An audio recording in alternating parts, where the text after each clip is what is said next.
So,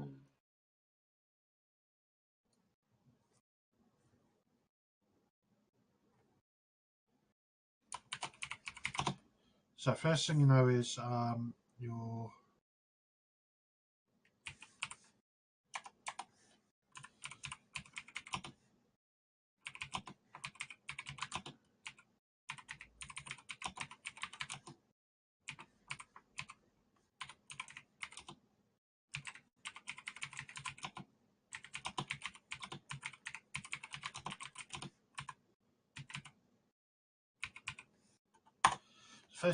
the lumber, which is one of the main incomes of your house, is parts of it are being swapped out with less than decent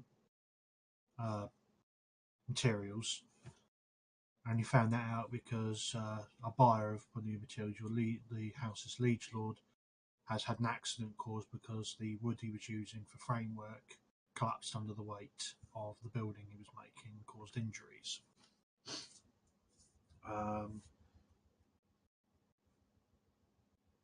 You also know that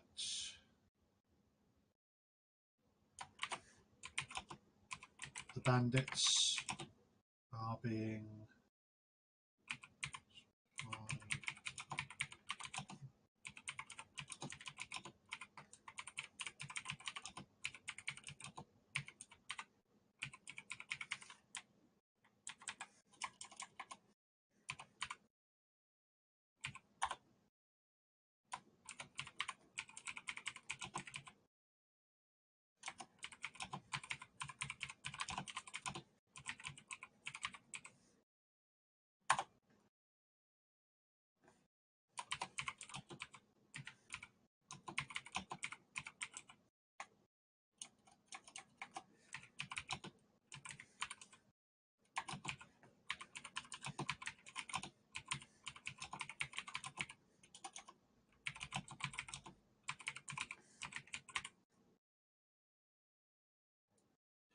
okay. So I put a note up saying what you know.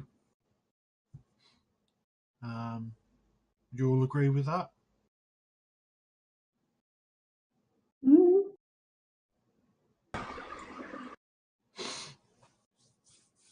Okay, so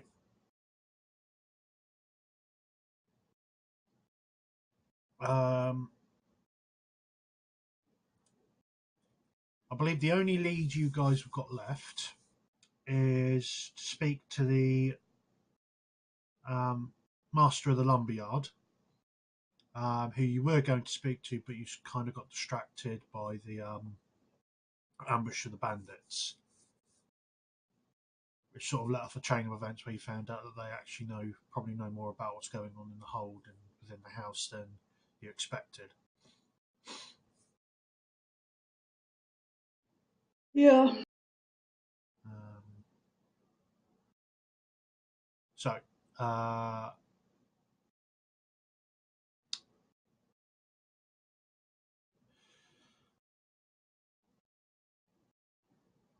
got what you guys want to do.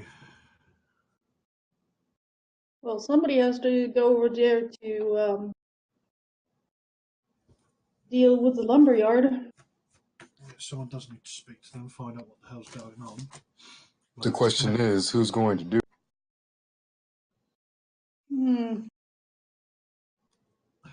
Especially as it looks like you can't go out in too small numbers now, as these bandits are getting far too bold. Yeah.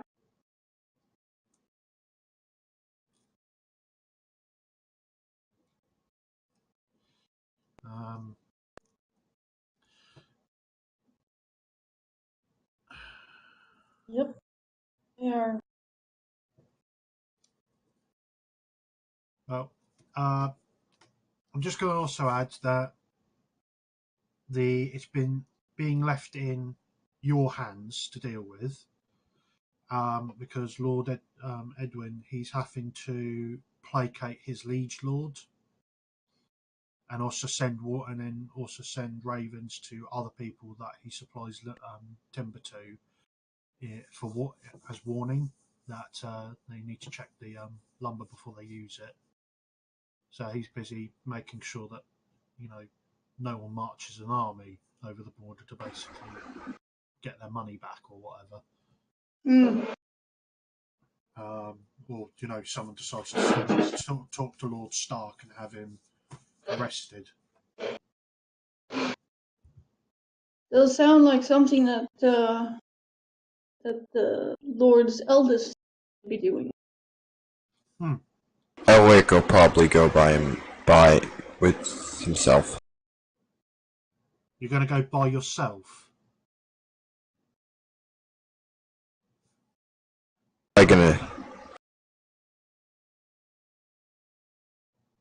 He's probably gonna ask Sir James. Sir James, can you accompany me to the lumberyard? I'll do that, my lord.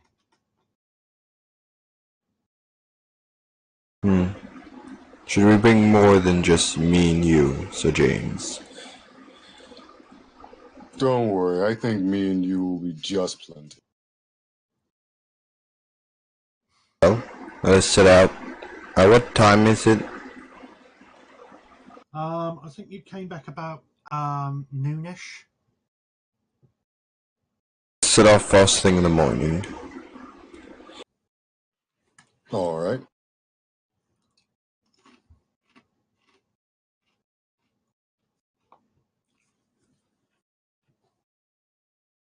Okay, so what do you want to do, Cash? You know what? I might take a trip down to the village. There might be others that know of the scoundrel that talked one of the servants into betraying her house.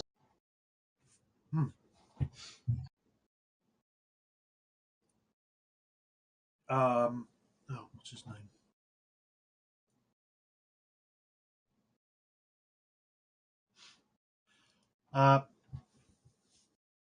When Elric wanders away after talking to you, Sir James, Harold approaches and goes, Sir James, can I come with you and my brother? I look at him and think, I don't know. I'll tell you what. I personally don't have that problem. Your brother may. Ask him. If he says yes, then you can come. Okay, sir, thank you. And he proceeds to then run off looking after his brother.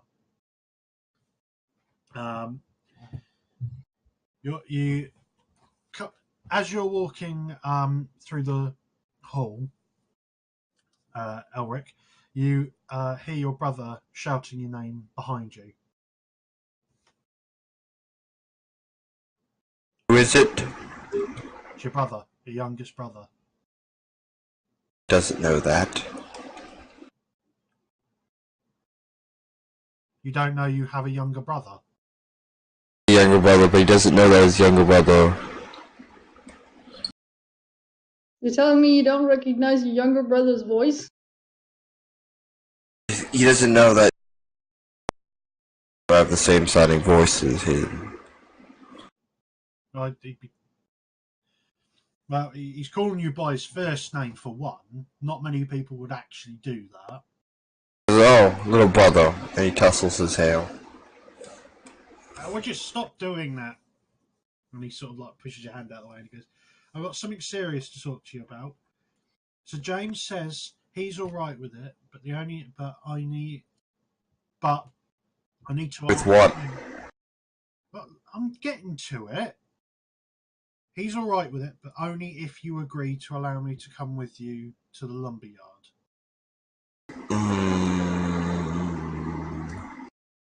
Oh, come on. I've been training with Sir James for months now. I don't have to look after myself. Elric holds out his spear and says, grab this from my hand and you can come.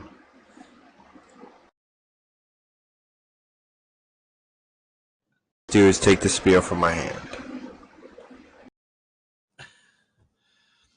So I'm assuming this is going to be an opposed strength test. Doing a opposed agility test. Okay, I'll do it that way. More like skill.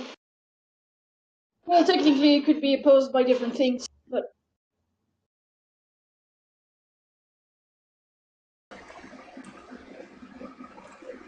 All right.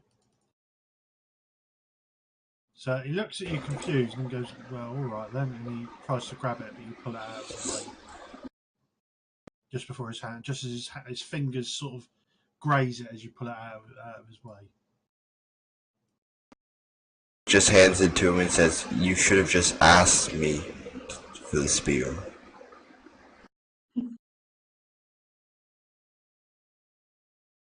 He looks at you like, and he goes, "What?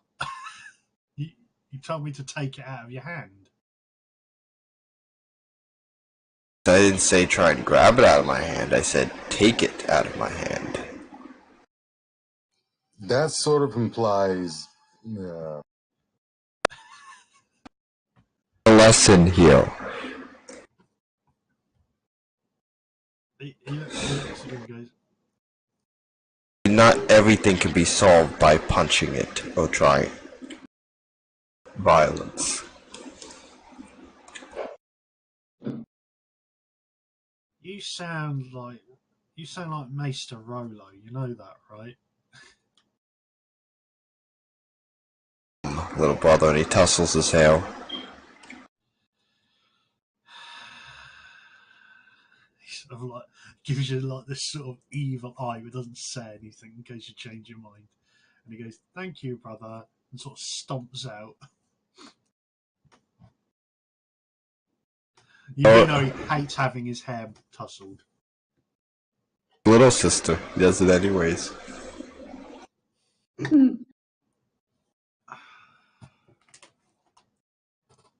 Good. That looks like no one ever thinks to just ask me for the spear when I tell them to do that. Anyway, so Harold comes back up to James, and he sort of walks up and he sees sort of like smoothing down his hair, and he goes up and goes, "Elric's fine with it, though he's acting really weird." Then there's not much else to say. Assemble your things and meet me back here. "Yes, sir," and he runs off to his rooms to get all his stuff together.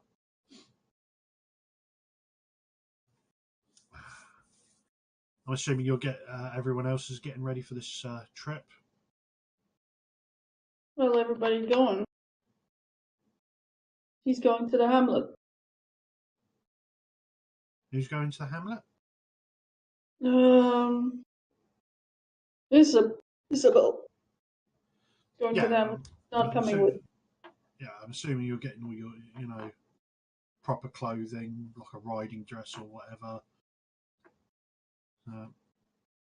Are you going to go now, or are you going to travel with the rest to the lumberyard and then just continue on past with? Well, if I'm not mistaken, the hamlet lies closer to the village, and the hamlet basically lies in the almost opposite direction.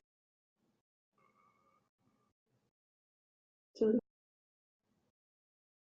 Yeah, because the first domains, mountains with your fortified hall, then the hills with the dense forest, and plains with the coast and the hamlet. So the hamlet is literally the other side of your domain from where you are. okay, so yeah, then I guess it would be best to travel through the forest with the others. So yeah, she would.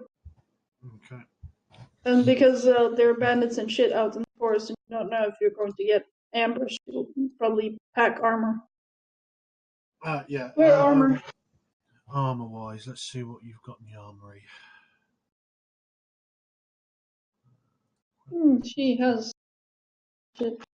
Her own personal. Unless you bought some armor, I was about to say. Yes, she did. Okay. So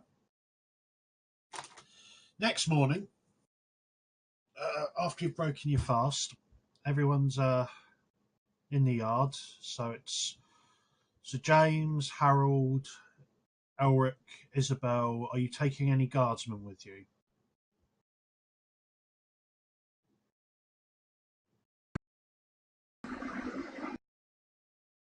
Isabel, are you going to take some guardsmen with you?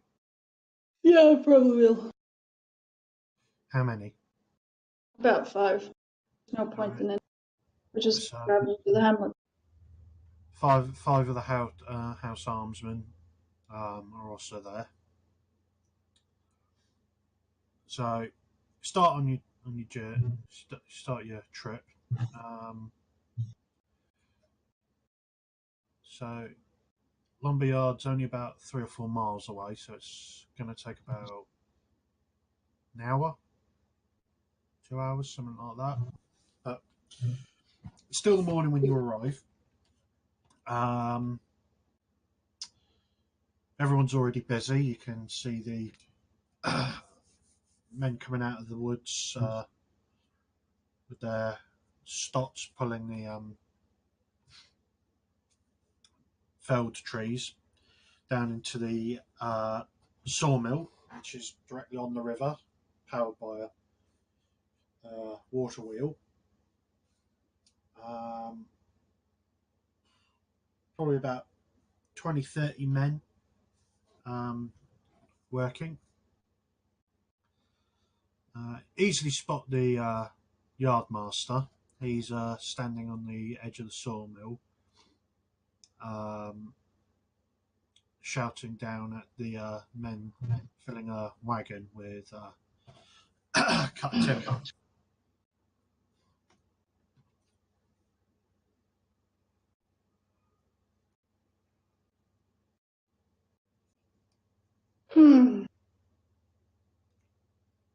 I guess nobody's going to read him.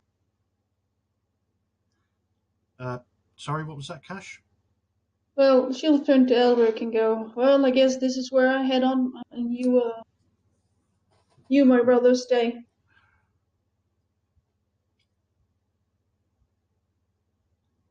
Very well. Be safe, sister.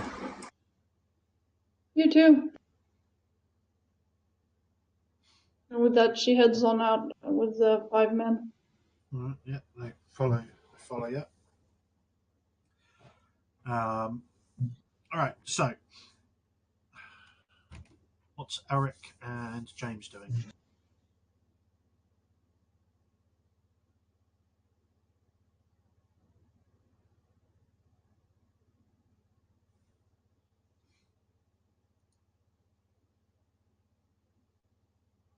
Hello?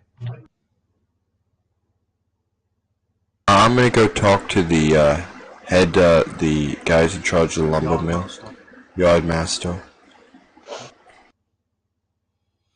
Okay, so he's obviously what's the word?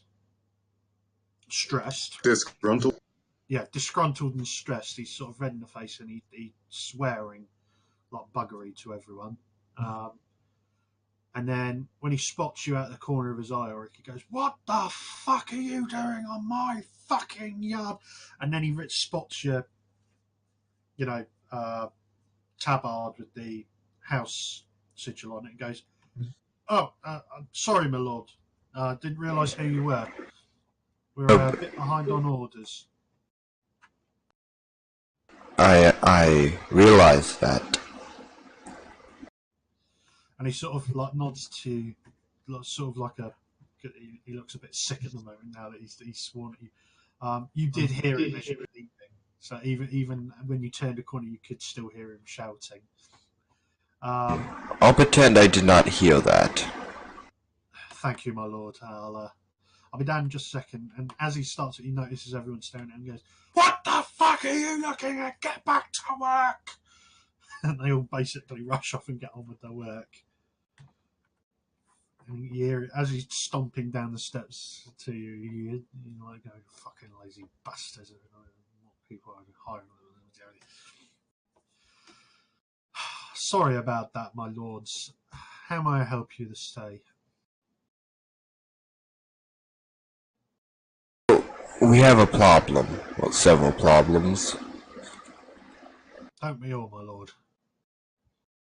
Lumber that's being sent to Lord Risewell was of poor quality. He sort of looked shocked. He goes, poor quality?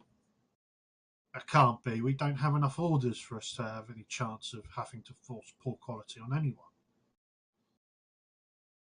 Well, you see,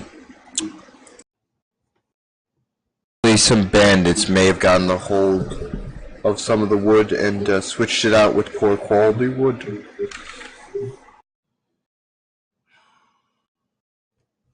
Well, none of my lads have complained about being waylaid by bandits on the way there or back.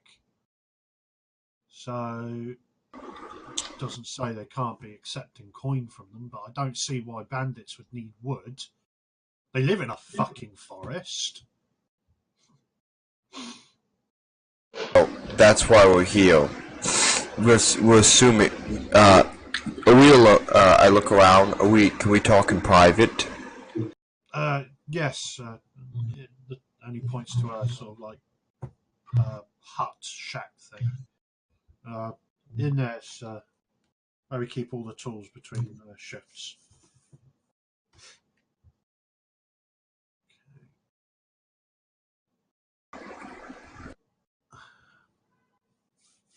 All right, so he leads you there. What are you doing, James? I'm just searching around, see if I can't find evidence. Well, evidence of anything wrong. Tracks, suspicious things. So, okay, I would like you to do a notice check then. 7. Ooh. Ooh, ouch. Yeah, so you don't notice anything out of the ordinary, but to be perfectly honest, you're not exactly an expert in the comings and goings of your average lumberyard. So it looks like they're working. Of course, they're taking peeking glances at you, but you know it is you. You're eye catching in the best of times, and these guys probably never met you before. Harold's just kind of following you around, looking around. It just seems a bit dejected, maybe a little bit. So basically, things seem in order, which means I really got nothing. I go back to the group and just say, everything seems in order. Okay, so we'll get back to that in a second. So while you're looking around, because this will take a few minutes, it is quite a large yard. So Elric, you go into the hut with the foreman, and he's pulls out a seat for you, and a seat for himself, and behind one of the shelves he gets like a clay bottle, a couple of wooden cups, and pours out some wine. Offers you one. No, I'm good. He shrugs and then proceeds to drink both of them, and then refills his cup and goes, well, I don't know how and when it can be taken. As you can see, we load up here, and then it gets taken directly to directly up the track to Lord Risewell's, and then it gets sent wherever it needs to go from there. There's a journey of a few days, but Which one of your men takes the wagon?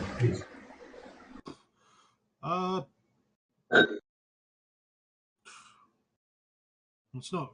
Well, I have 4 of my boys escorting it, but it's one of Risewell's factors. factor's assistants to come down with the wagon itself. I have 4-man on pay to escort it wherever it needs to go. I can give you their names if you want. Give me the names. They gives you the names of the 4 men. Is the next shipment going out?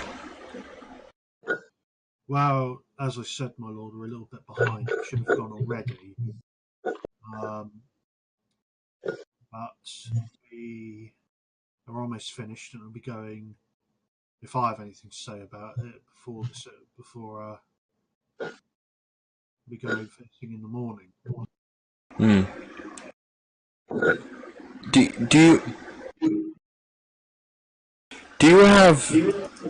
you have clothes that I could change into? Do other men know what the Lord's son looks like? Well, all due respect, my lord, if you're planning on doing what I think you're planning, you kind of ruined that by riding in.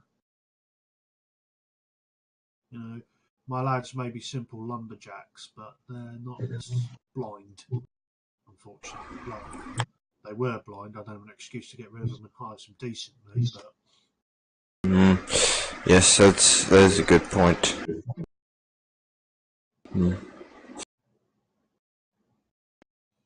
So in between, could you switch out the lumber for bad lumber?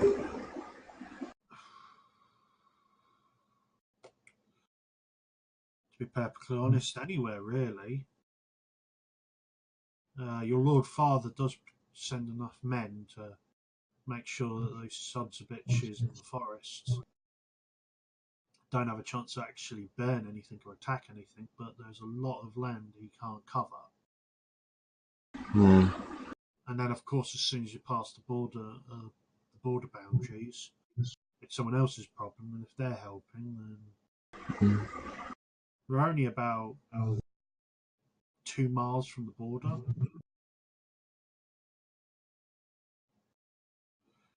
Okay.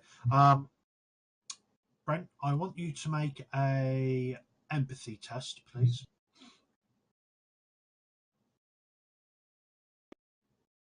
Yep.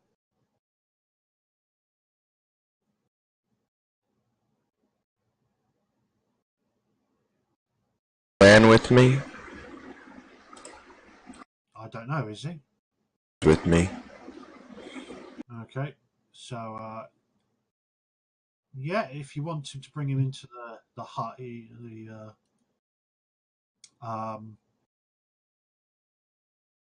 foreman wouldn't stop you, though it is quite cramped. So what would that be? Awareness? I don't have empathy, just have. Why?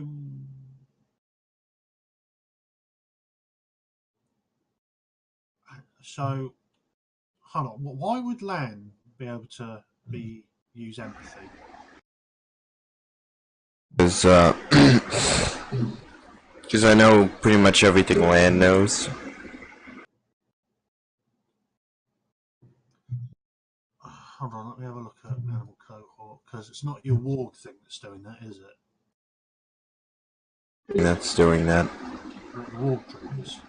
Oh yeah, I can just, I'll be like, I'm just gonna be like, I'm gonna, just, let me just go over and think about this in the corner for a second.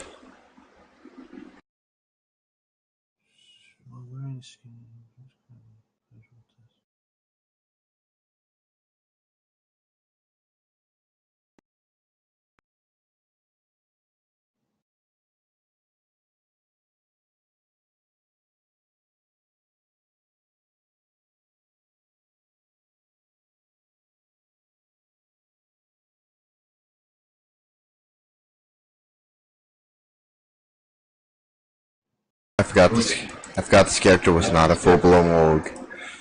No, he's only got the warg dreams. Yeah. Pretty much I have an unnatural connection to Lan, so that's why Lan can do it. And also I'm allowed to test awareness, notice, and survival with Yeah, but this is not awareness notice. This is awareness empathy. I'll just Yeah, because Land's still an animal. He doesn't understand how humans work. Obvious things like hunt him, find that person, protect me. That's simple enough. But can you tell if this person is lying or keeping stuff back? yeah. Well, you can tell if somebody's afraid or angry or something. Yeah, that actually is true. Animals can smell, feel, and you do secrete certain things when you express certain emotions. Yeah. Yeah, but it's very loud emotions. If he's any half decent at lying, the animal might not pick up on it. Okay, awareness, empathy, so awareness 12.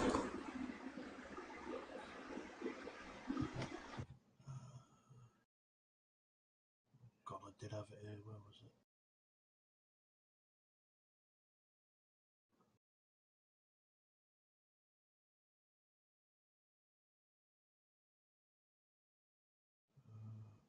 Okay, so while he's been talking, he's been drinking taking quite large gulps of this wine, which is, as you can smell, quite cheap shit actually.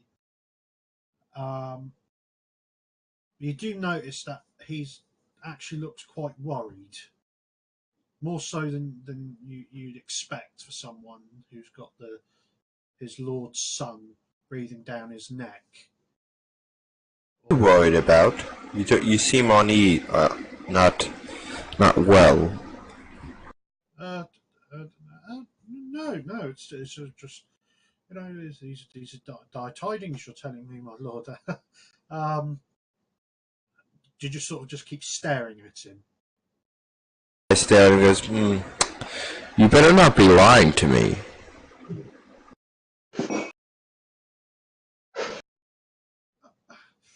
Okay, I want you to make a persuasion test. Or Can intimidate, whatever. can I use a status check to just That will be a persuasion intimidate test. Yeah.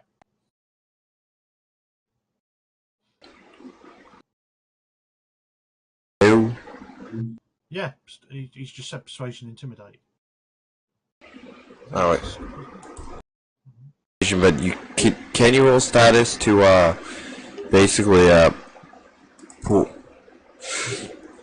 Pull rank, basically.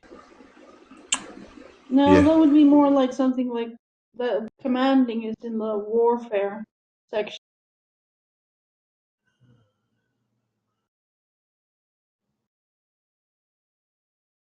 Yeah, because The status is not so much pulling rank or anything like that. Status is figuring out how the nobility and that shit works and all of that. What's connected to that shit.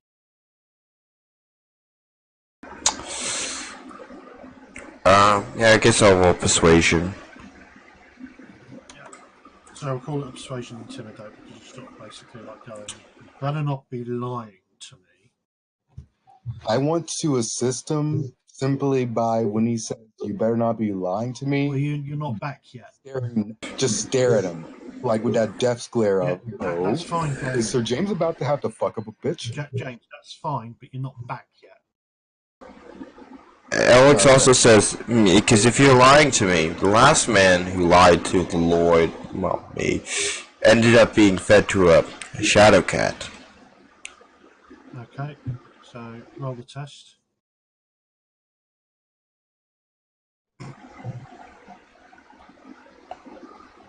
Okay, I'm going to give you. I had planned to give you some bonuses, but that's still not enough to get past.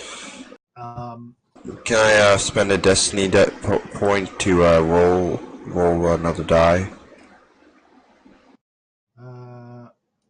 Yeah, hold on.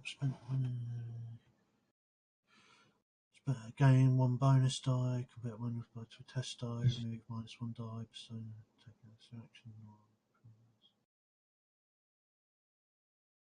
I don't know if that's worth it really. With those dice. Hold on, what did you roll? You got a 2 and a 1.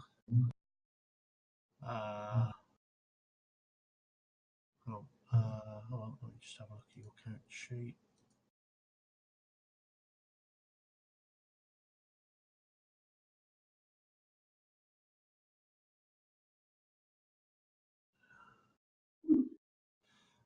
Yeah, you can if you want. I'm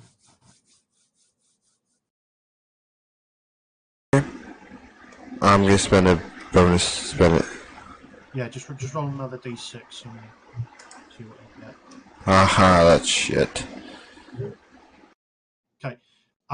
Well, you do know he's not telling you everything, and especially when he goes, and he sort of looks into his cup and goes, "I'm sorry, my lord. I can't tell you anything." I'm afraid I'm going to have to put you under arrest for lying to the Lord. Yes, my lord. He takes he puts the cup down, and then pulls his belt knife out. Really? Yeah, I need you to roll initiative.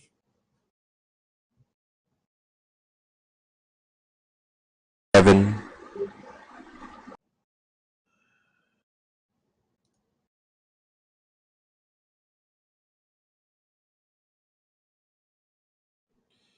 Okay. Yeah, so before you, I'm assuming you basically just stand up and go for your weapon, your sword or whatever. He used the spear. Yeah. Land roll because he's in the room. Yeah, sure. So you reach for your spear because you've probably propped up against the wall nearby rather than keep holding it. 18. Okay, so Lan gets to go first. It's okay. So once this is like, Eric's gonna be like, Land, knock him over, but don't kill him. Okay. So I think that would be non-lethal attack rolls in combat, wouldn't it? You didn't say didn't say not rough him up. You just said don't kill him. Yeah, but to be perfectly honest, this is your average small folk, and Lan's murdered bandits in a single turn just by hitting them. That's be non-lethal damage. I think it's in the advanced stuff, isn't it?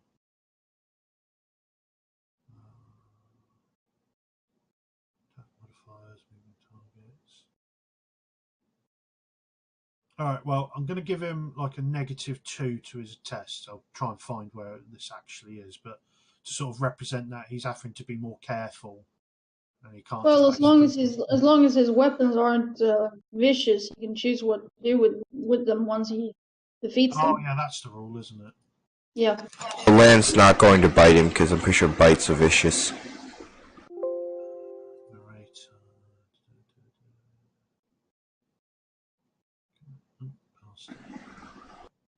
Shadow coats.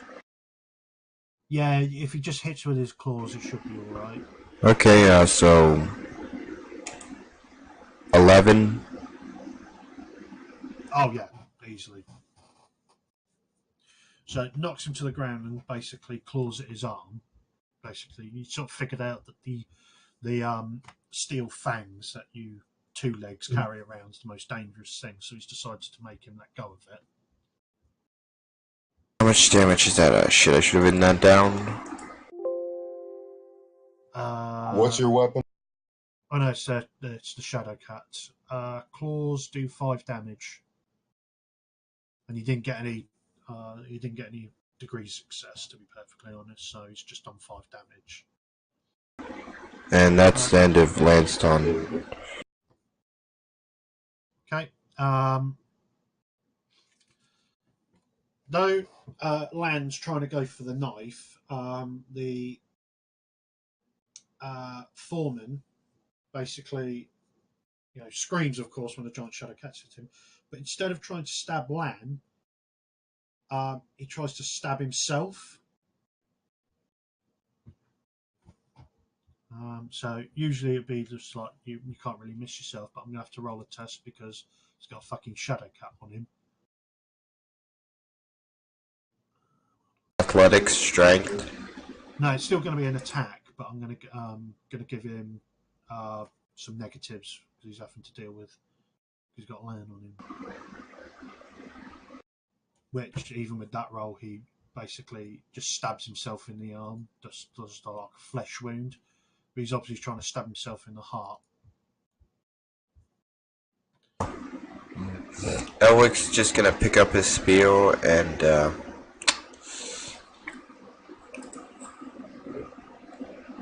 Tries him in the head with the blunt end. yeah. 26. Yeah, you knock him the fuck out. James! So as you've just finished your wander around, James, you're walking back when you hear from inside this hut, Land's war yowl, the foreman screaming, and then a few seconds later, Elric shouting for you.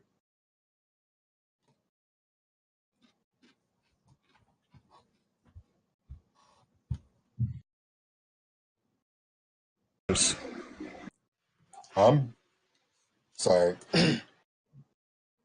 Yeah, you've heard the commotion, and then you heard just as you got to the hut, you hear Elric basically calling for you.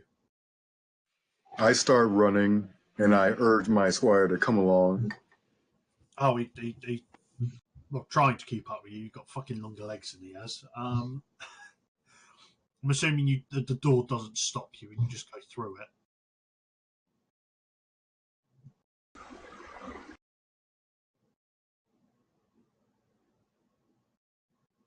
I'm sorry, my laptop's fucking up with the sound. Yeah. I was asking what James does. Does he basically stop at the door, or does he just keep going through it, ignoring it completely? Yep. Okay, so Elric, you basically go, James, and then suddenly the fucking door flies off its hinges. Looks like didn't expect anything. I'm going to say it disintegrates because this is quite... Expect anything else from James. Yeah. What do you wish of me, my lord? You are sort of cricking your neck because this hut's quite small. Well, apparently this man knows more than he was letting on, and he tried to stab himself to death after I confronted him. Yeah, he's got like a goose egg in the middle of his forehead at the moment. Tell me, my lord, what is his fate currently? His fate is I knocked him out.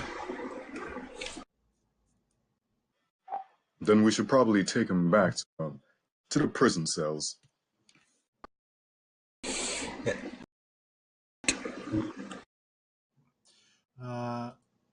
Hold on a second. Well, we should probably investigate the lumbermill more thoroughly before we take him back. Lucky for the both of us, I have some rope. Squire, Harold. Yes, James. Yes, coming. And he comes in with the rope you always carry with you. Tie this man up for us, please. Him. If you try... If he gets up, Sorry? Could you please repeat yourself? I didn't hear what you said. if he gets uppity, hit him upside the head. Yes, sir. He wakes up.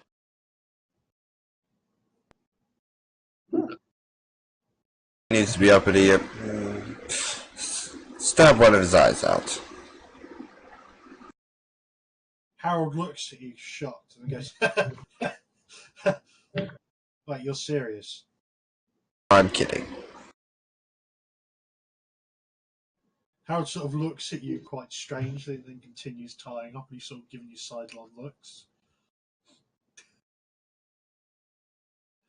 Do you two walk out the hut? Because it is very crowded in here now. Yes, I go to the nearest lumber. Where is the lumber master's quarters? Back in the hamlet, sir. My lord, even. Sorry. Please don't set your shadow cat on me. Did you know? Did you know about this man's treachery? What treachery, my lord? But he was being treacherous. Well, I'd say he's a bit of a skinflint, and he's a bit getting even a single bit of coin out of his hands, like trying to pull teeth, my lord. Hmm. Call him a traitor. Well, we don't know what his treachery is, but it is treachery. Where's the lumber mill's ledgers? They're also back in the hamlet, my lord. It's not safe to keep anything like that, around here. That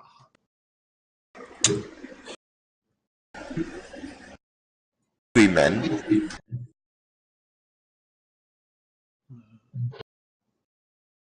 Any particular man, my lord?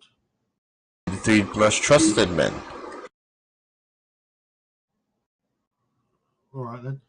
And he just sort of turns around, points at 3 blokes, and they walk over.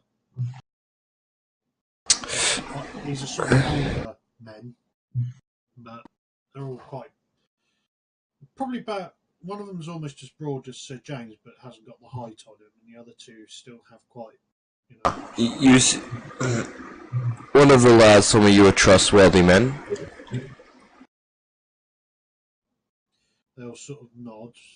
The oldest, the biggest, broad one goes, "All lads here are trustworthy, my lord." Yes, they are trustworthy. Yardmaster had a bit of an accident. Just tried to stab himself for some reason. I think he's a bit. So we need to take him back to the castle. But I was talking to him and trying to get. I need you to take a message to my sister in the town. The hamlet. Right. To have her investigate the yardmaster's home, because there might be something that's making him a bit loopy. Of course, my lord. Tell that exact message to my sister. I'll write it. Arthur pulls out a. Do you have a piece of paper? James hands you a piece of paper. Don't worry, my lord. The 3 I lumbermen always look at carry each other. He writes down a note and he goes, "Anybody have any sealing wax?" I have some candles. Everyone's now looking at you strangely, but no one answers. Does anybody have some fire? The oldest of the 3 men points to your left, and there's a fire with a pot and all that, which is their like food. Elric goes over there and James, may I borrow a candle? I hand you 2. Puts a candle in the pot. Sees if there's anything in the pot. Food, their lunch, by the look of it. What? He goes. I don't want to be. Yeah, Elric says, "Does any of you have a small pot?" One of the nearby lumbermen, because they've all stopped working now to watch, comes over with like a small wooden bowl. Looks like what he eats out of. Arthur, Elric heats it up and melts 2 candles. Okay. And then dumps it on the note and seals it with the signet ring. Alright. Seal and deliver this message to my sister. Of course, my lord. The message basically contains what happened at the lumber mill.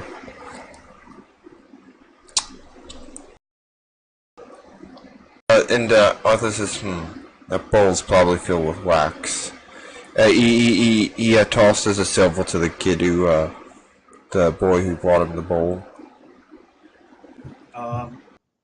He looks at it like he's like, you know, sort of look like he's the richest person in the world now. Sort of look. I did ruin your bowl. He profusely thanks you. Back to work. They all wander off back to work. The boys' mates basically go, oh, you know, congratulating him and all that. The three men you picked, the oldest's taken the note, sort of holds his forelock, nods to you, and the other two start walking towards the village. Hands them a silver stag. Says, get yourself something to drink at the tavern. Thank you, my lord. That's not a drink. That's a whole. Yeah, they're going to be shit-faced.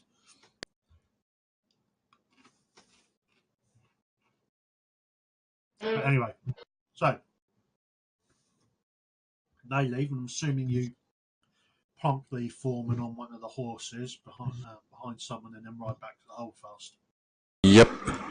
Okay.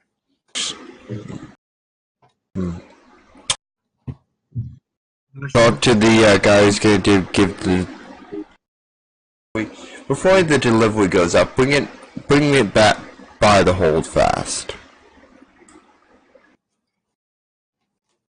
A slightly better. So I'm assuming you go over to the wagon and you speak to the people that are there loading it up.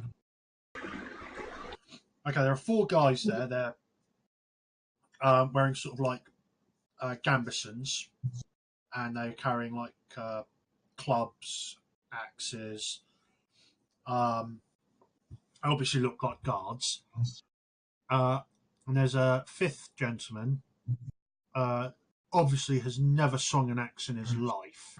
He's slightly better dressed than the rest of them. And when you say that, he goes, "I'm sorry, my lord, but that's going too far out of our way.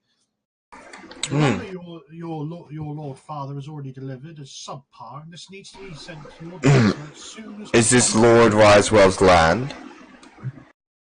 No, it isn't.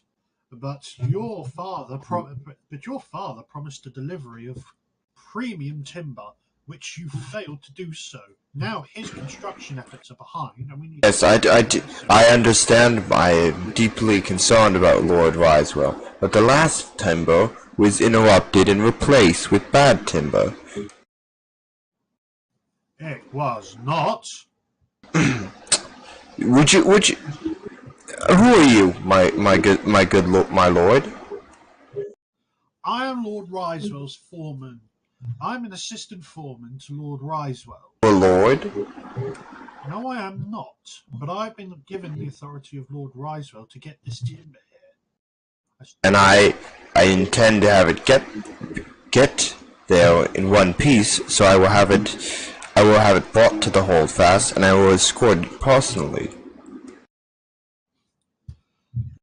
I don't know why that's necessary, my lord, because I travelled with the last shipment. No one stopped us. No one stopped you. And if you even imply that I betrayed my Lord Risewell, I'm not implying anything. I am implying that this is my land, and while you are on my land, you are under my authority. You will bring the wagon to the hold, and I will escort it personally. Fine, but Lord Risewell will hear of this. I'm sure he will. So he starts shouting at them to load up quicker. It's obviously going to be a bit longer because the wagon's only about half full.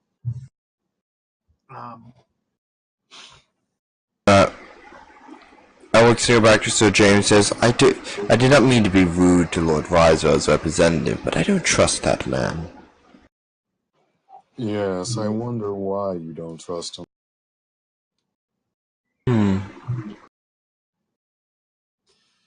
Okay, so anything else you want to do at the lumberyard?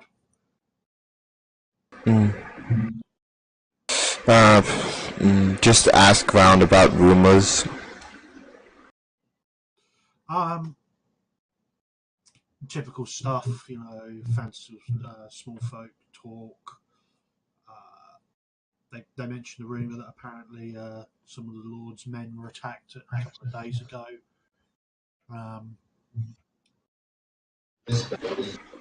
One of the serving folk in the hold was murdered. Stuff like that. Could you and Sir James? Well, actually, no. Could Sir James make a notice check, please? God damn it. Okay. So, while I'm assuming Lord Elric talks to them, you're keeping an eye out because the woods are right there, and you don't notice anything. You don't notice anything untoward.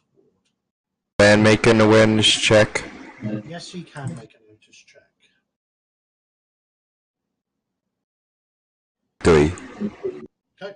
Lan seems to be interested in getting the foreman's blood out from under his claws.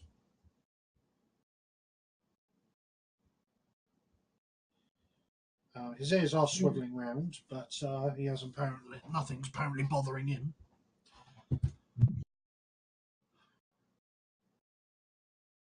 Right.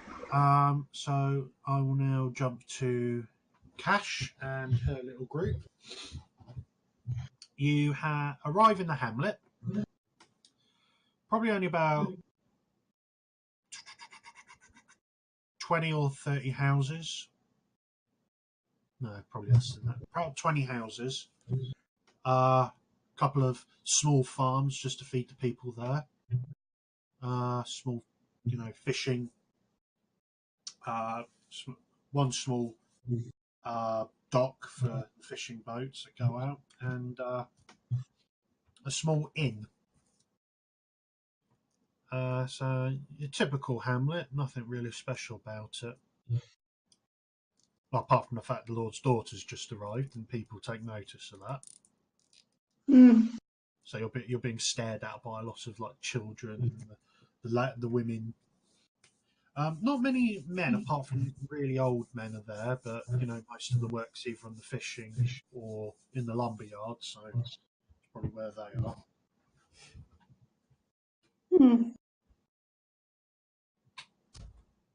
Well, she'll ride up to the inn and... Okay, I want you to make a notice check as you're riding through. All right. And get to the button. Okay. What you do notice is,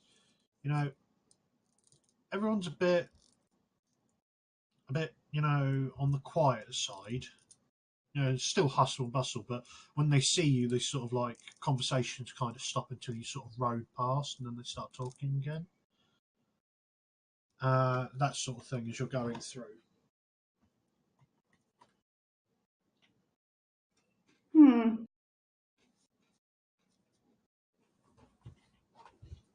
We'll ride up to the inn. All right. Get off her large gear. A large what? Her large disgear. A large. Oh, your horse. Okay. My horse. My war horse. Yeah, sorry. The way you said it. Disgear. I can't. I'm probably pronouncing it wrong. I probably pronounce it. I don't know.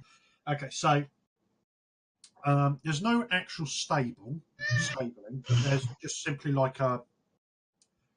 a framework with some hay in it for horses to eat. So it's not usually expected people are going to be there for very long. And there's just enough room for all your horses.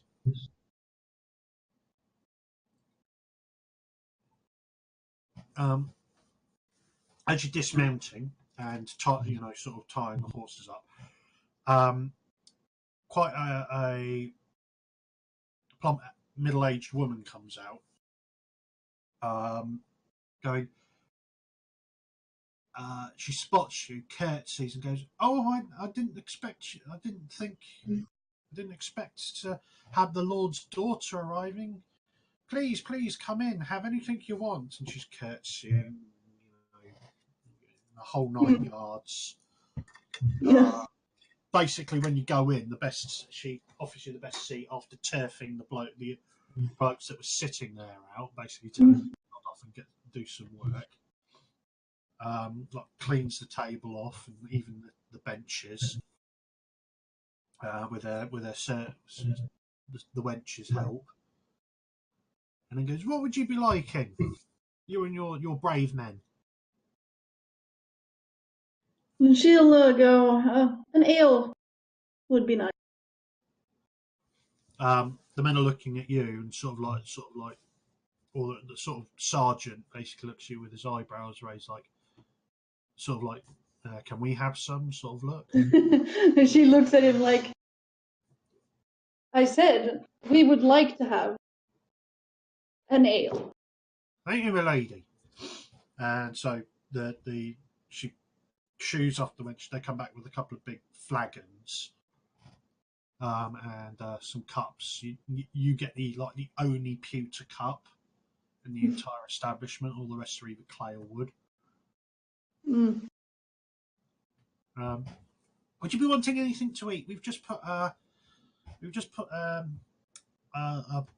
pig on the fire for dinner tonight. You can cut off some meat for you, my lady. We've got some nice cheeses.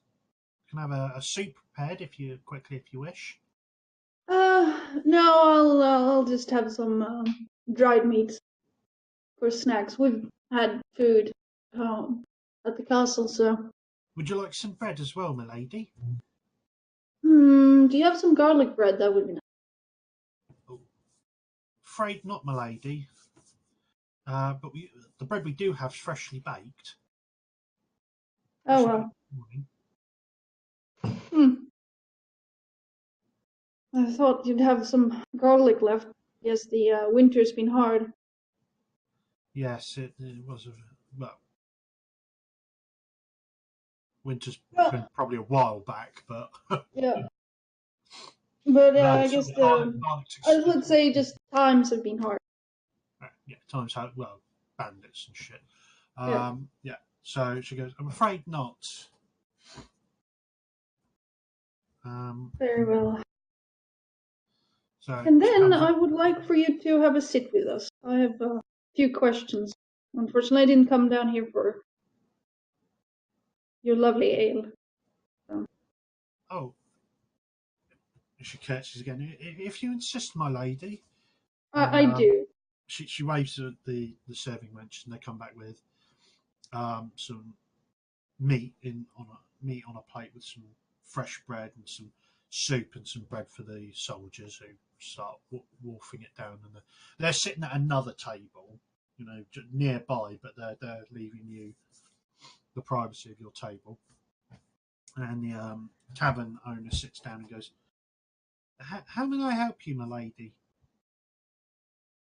And she takes a swig of the drink and goes, "Well, you see, there was an incident at the castle, and "Oh, yes, we heard about it. Poor girl."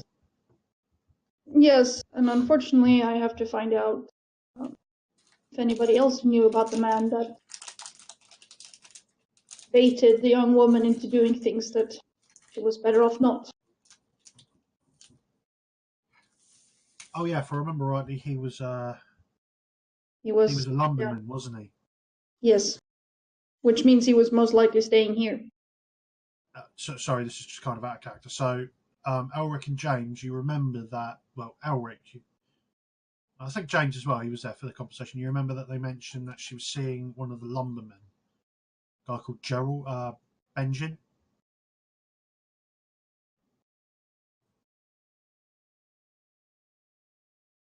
So before you go, if you want to ask about him, that'll be fine when we get back to you guys. So back to you, Cash. Oh yes, young Benjin. Well, I haven't seen him for a while. I'd like you to make a empathy test as she's saying that. Okay.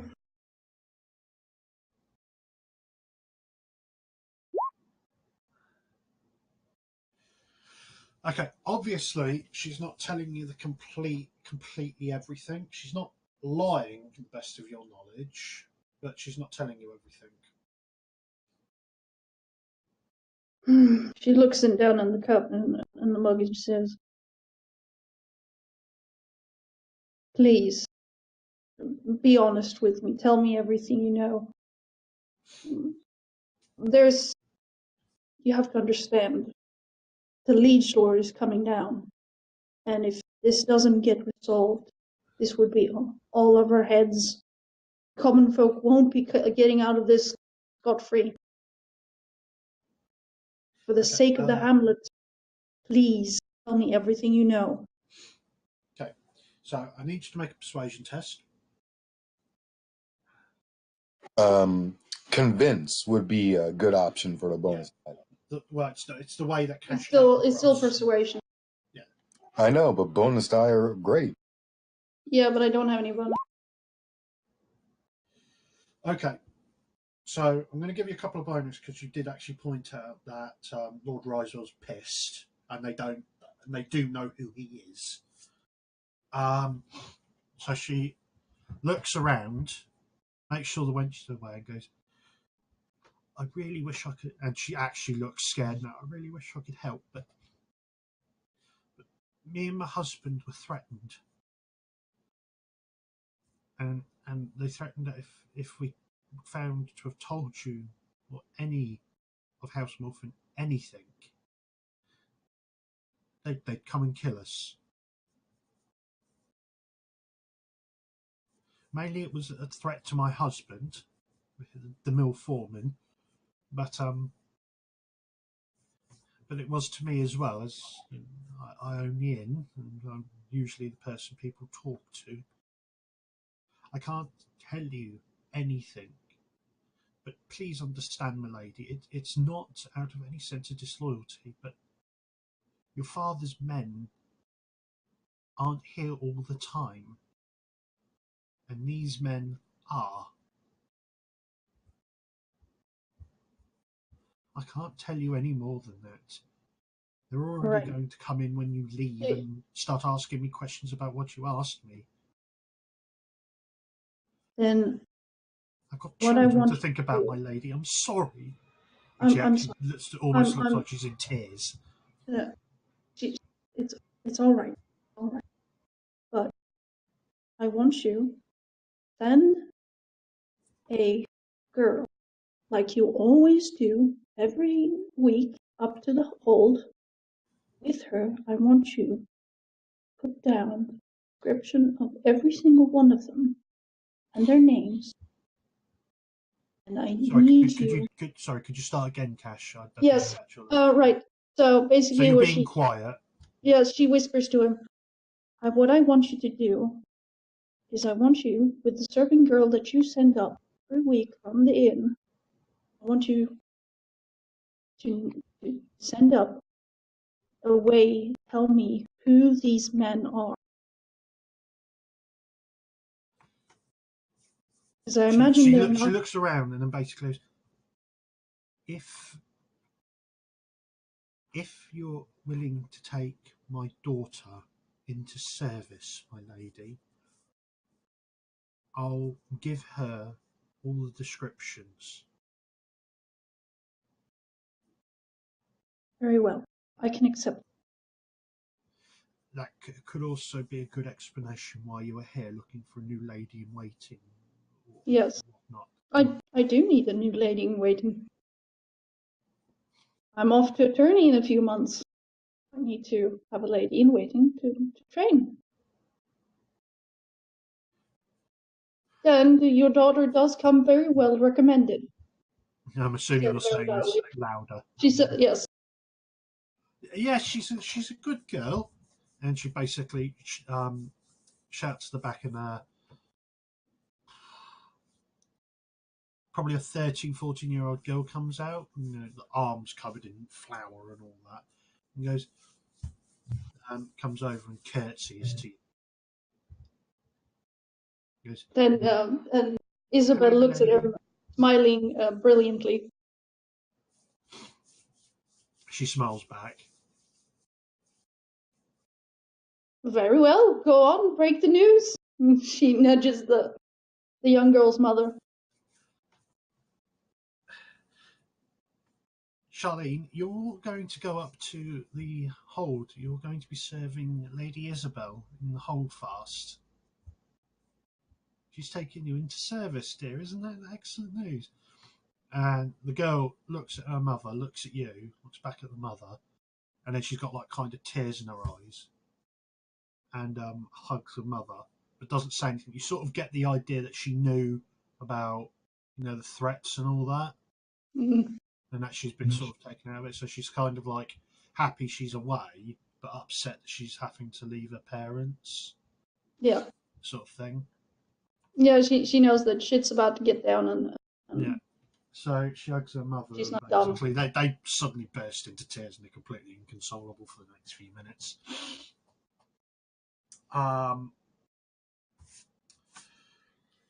So I'm going to switch back to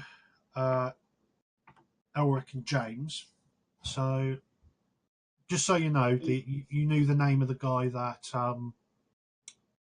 the serving woman was seeing in the holdfast. What is his name? Benjen. Weird name, but all right. Well, it's the North. It's how everyone probably has every third son called Eddard or something. It's one of the names. It's a Stark name, sort of thing. Anyway, so while I'll ask you to ask around because Elric's a bit busy talking to the foreman at this point. Did you ask around for this Benjen? Should we? Because it's entirely up to you. No, I'm asking my friend. Oh. Right. Rick. Putin. I guess he's not here. Well then, yes, I do go around looking for this man.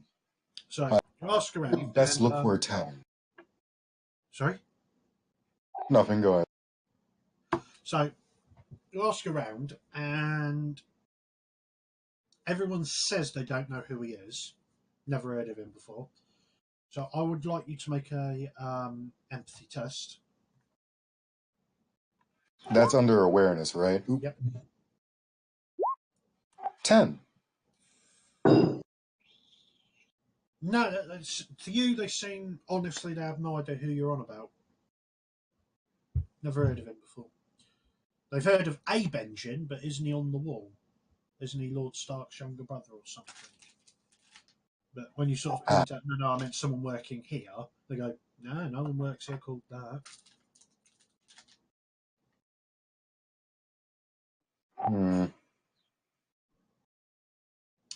Okay. Actually, when someone with more shit eyes tells me that, I just casually let the jingle of my coin purse. I let them hear the jingle of my coin purse. Sure is a long day, isn't it? One of the young lads, who friends with the one that got the silver, sort of looks around, sort of leans in, because he's sort of sitting down sharpening an axe when you're talking to him. So he sort of leans towards you while he's doing it and goes, well, a little bit of coin will probably refresh my memory a little bit if you get my meaning, sir. I look him up and down, and I hold up 4 fingers and say, silver? He goes, oh, wow. And he sort of looks at it and goes, oh, okay. Well, I do know of a pension, but he doesn't work here. He, let's just say he runs around in the woods a lot. And he winks at you.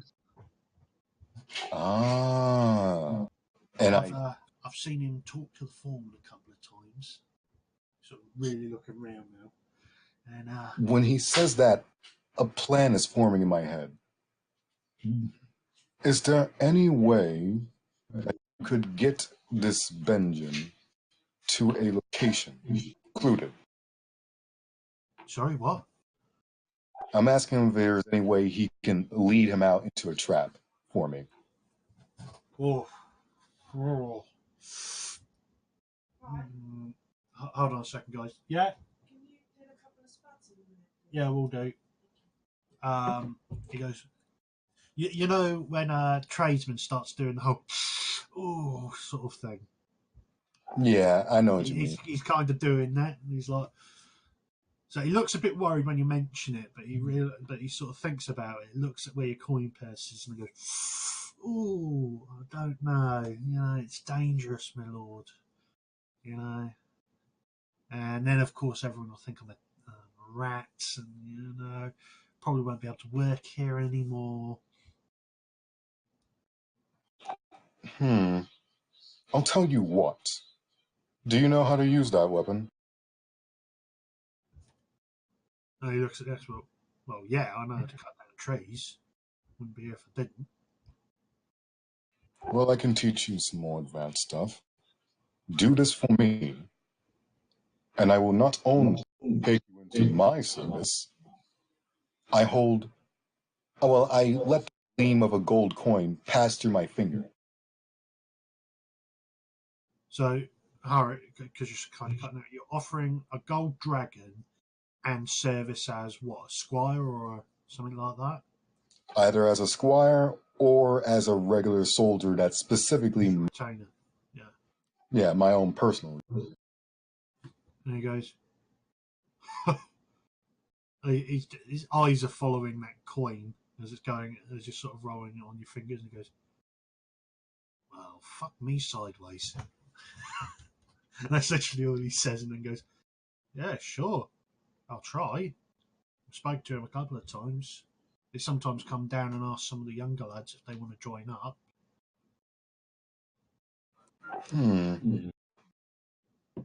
I think I have the perfect plan, but I can't be taking you with me to discuss it. Just know that I will be looking for you shortly. Of course, my lord. But before I leave, I do hand the 4 silver. Think of it as payment due. He sort of hides it quickly. He basically shuffles one of his left boot off slightly, pours the coins in, and puts his foot back in and goes, "Thank you, my lord. It was nice talking to you. Sorry I couldn't be any more help." Yes. No one seems to know where this man is. It's maddening. Okay, so now we'll switch back to Cash, because after that, Elric came back from his conversation with the foreman, and you decided. So the 2 women sort of pull themselves together and they're sort of wiping their eyes.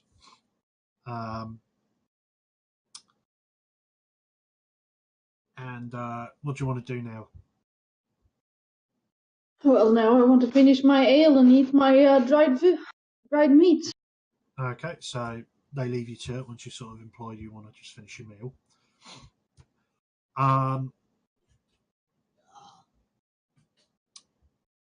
So you finish your meal, nothing untoward happens. Occasional elderly gentleman or woman comes into the tavern, leaves again. You know, your usual comings and goings. It's not afternoon yet, so you're sort of like having an early lunch or whatever. So you finish. Do you decide to go? Yeah, I've accomplished what I came here to do. Okay. Looks like that. What do they call her? Oh God, I'm gonna have to trying to remember, easy to remember names. Charlotte, we'll call her Charlotte. Charlotte's gathered all her things while you were eating, and she sort of reappeared in a common room with like a bag with all her stuff in, quite a small bag to be perfectly honest. And then when you finished, she curtsies and follows you out with the guards. Yeah. She tells the sergeant to mount up. She looks at the young lady and goes, "Well, time you meet Big Red." She walks up to this huge chestnut stallion. "Well, up you go." Yeah, she quite easily climbs the horse, surprisingly to you, and quite doesn't seem to notice or doesn't seem to be bothered that her skirts get hiked up past her knee, though your guards do notice.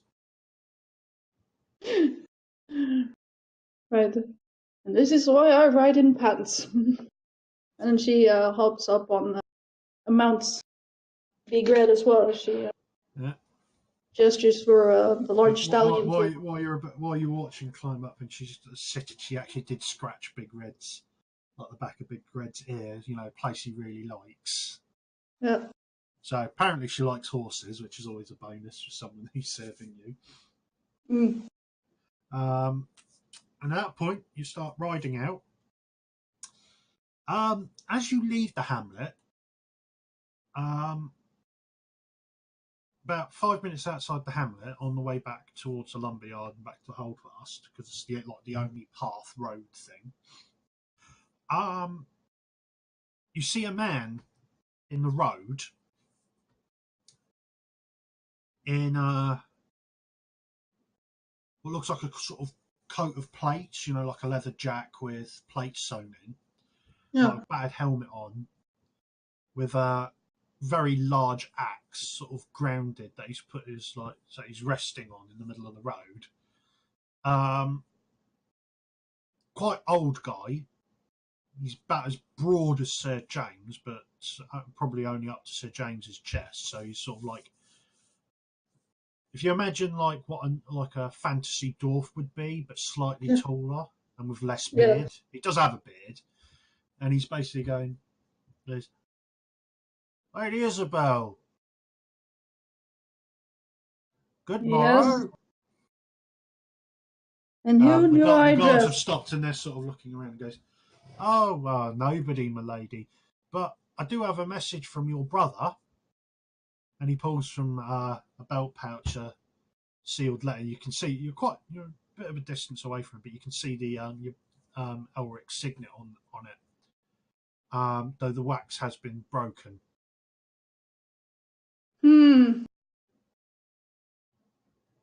Now, how did a bandit like yourself get hold of a noble letter? Well, that's a harsh assumption, my lady.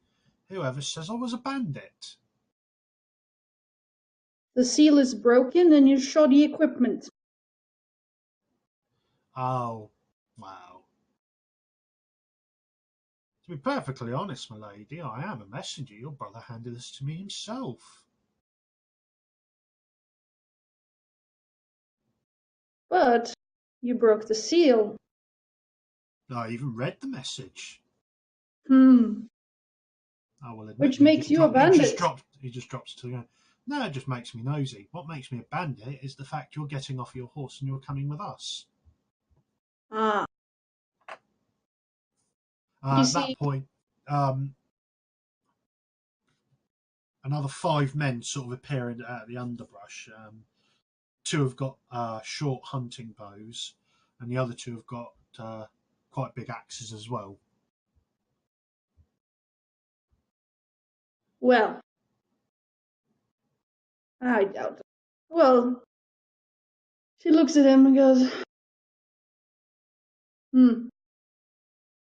I always knew this was going to be my fate, whether I wanted it or not. And he sort of closes his eyes for a second and goes, "My lady, before you think about doing anything foolish, I can promise you on my word that you're not going to be harmed. Just someone would like to have a chat with you, and maybe keep you as a guest long enough to have a chat with your father as well without any problems. Well, you see, I don't fancy being a hostage.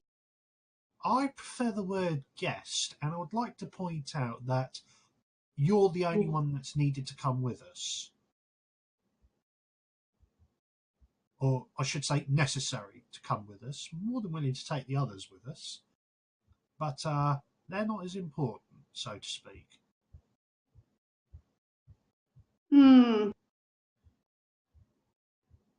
Well, you see, I would actually like to go and see your master, but the problem here is I don't think it's healthy for myself. I wouldn't say So not healthy. you either step out of the way or lose your head as I go past you.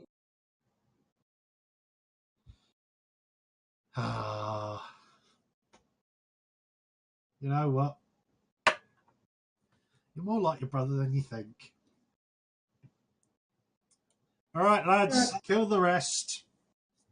Hold up. I would Back. actually like to spend. I actually want to spend the destiny point so that I can pop into the scene. Okay, so let's role play the reason you decided to go down there then. So, after your conversation, well, while you were talking with the foreman, Ulrich, Sir James spoke to some other people and found out that the Benjin, who had been seeing the servant girl, is apparently actually a bandit who lied about being a lumberman and has regularly basically come into the lumberyard looking for other recruits and stuff like that. And apparently he's got a plan to capture this guy. But, so James, you want to basically spend a destiny point to appear in the scene that's occurring. So. Yep. I imagine that we're walking or riding in the forest, and we kind of hear the conversation, or at least pop up. Well, to be perfectly honest, if you're going back to the Holdfast, you're going in the other direction. So, just as you're about to leave the lumberyard, the guy you paid comes over, holding what looks like a belt knife or something, and basically says, "So, James, sorry, you dropped this while you were talking to me," and his hand, like, sort of holding it up to you. Thank you. As you lean down to grab it, he goes, "I forgot to mention this, but those fellas that Lord Elric sent down to go speak to his sister, they're some of Benjin's friends." And he basically goes, sorry, I only just noticed it. Gotta get back to work," and he sort of trots off. I get that gut feeling, and I'm like, I should go back. Or you should go to the hamlet. Right. Okay. So do you tell Elric and Harold to head, I'm assuming to come with you rather than go back to the hold by themselves? I tell Harold to come with me, but Edric, he should probably tell the Lord this new information or something. Elric can't go back by himself. Oh, you can't? Well, you have to think he is the Lord's heir. Right. Then, yeah, we should all. Okay. So I'm not going to ask Elric to spend a destiny point to... No, I won't ask him because, this is a convenient way to get you all there. All right, so... But... All right, so as the scene starts, he says, all right, kill the rest of them, don't kill the girl. You hear, like, Sir James's infamous battle cry as he comes charging around the corner on his horse, I'm assuming, still. Would you like to hear said battle cry? Yeah, sure, go for it.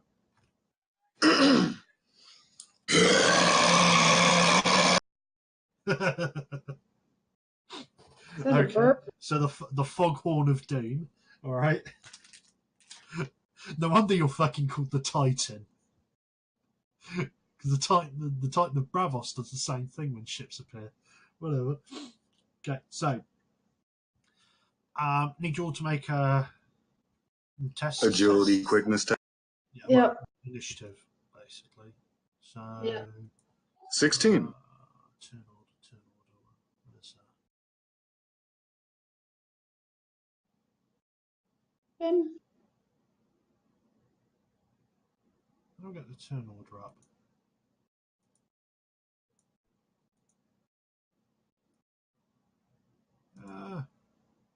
Forgotten how to. How do you get the turn order up? I keep forgetting how to do that. It's one of the. It's one of the icons on the side. You know, up with where the on the left-hand side. Oh, there we go. Yeah. So let us move over to the forest combat map.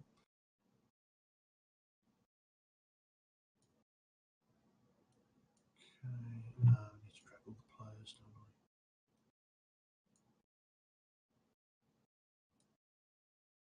I? Right.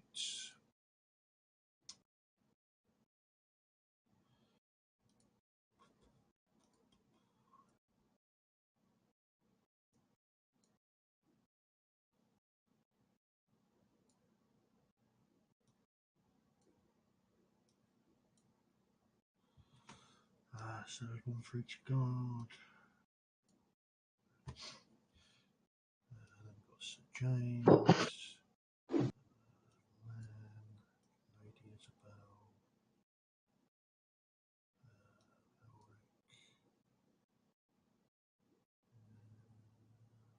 Just the problem lights for guards.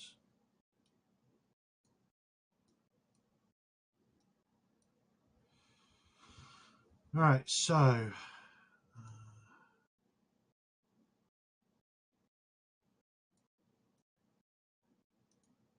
can choose that turn.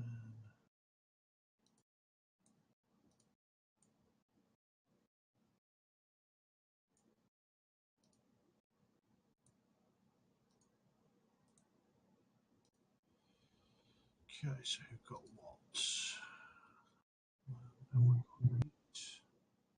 Yeah, could you just add in your initiative?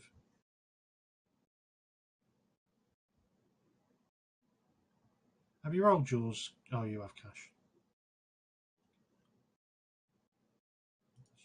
James, you haven't rolled your initiative. Yes, he has. I did. You gotta put it in.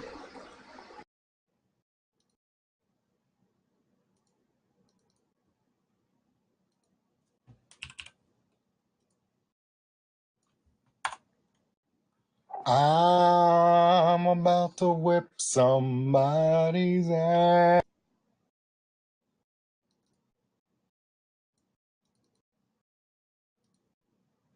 Also, it's nice to be able to finally put some face to my fellow players. When you get a chance, Ryan, you should be let to see each other's sheets in terms of being able to see bio info. Okay, so how do that? Show to players. Yeah. Well, not show to players.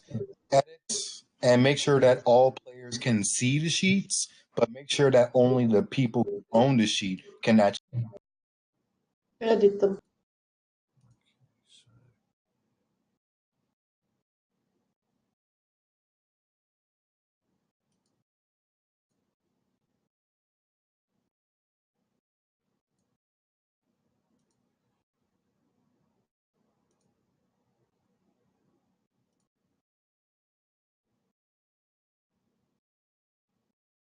oh, right.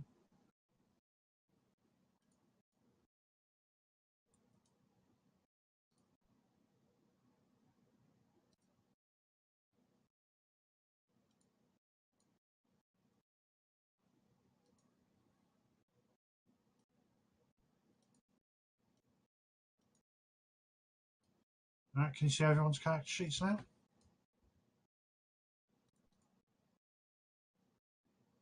Yep.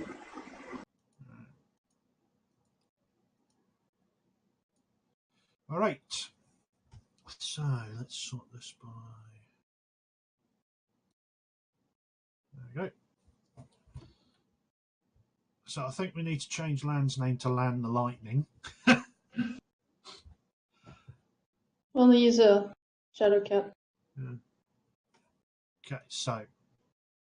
Oh, I like your picture, Lady Isabel. That's a warden from For Honor. Yeah. Yes, now it's a female warden. Femme warden. Well, wardens are wardens are wardens. In For Honor, there are only a few classes that are gender specific. Yeah.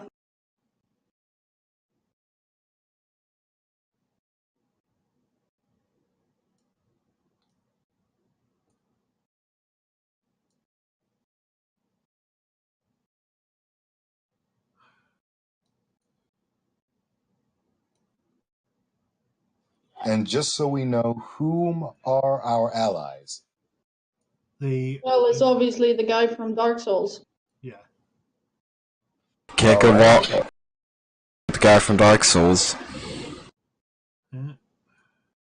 Kill me? I'd like to see you try. Take my life and I fail to die. The fire's raised. Now close your eyes and sing my undead lullaby.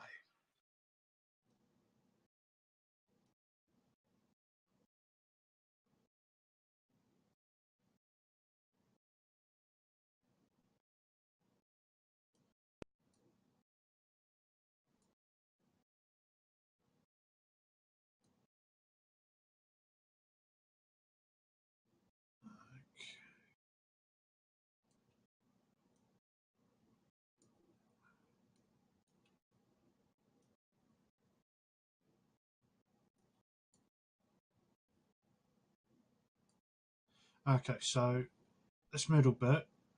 Hold on, let me just.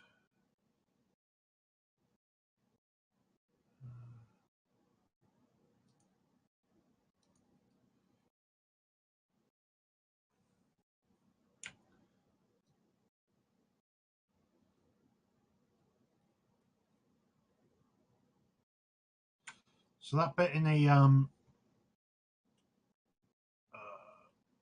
That's the road, I imagine, right? yeah, hold on. Let's make that a bit bigger. Oh, you piece of shit.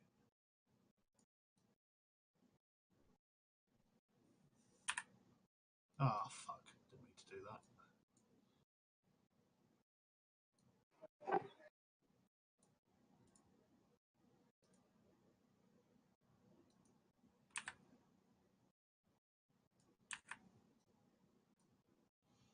Let me try again.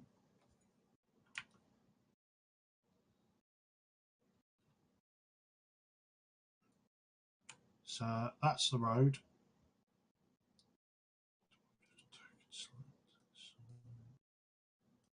Oh, by the way, she would be ahead of that guy. She was the one in front talking with the bandit. All right then. So you like that then? So tighten you up a little bit.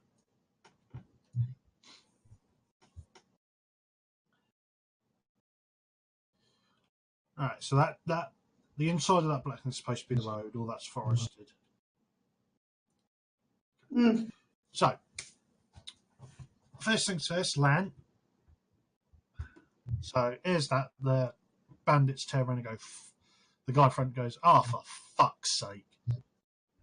really loudly, and that's as Land comes bolting around the corner.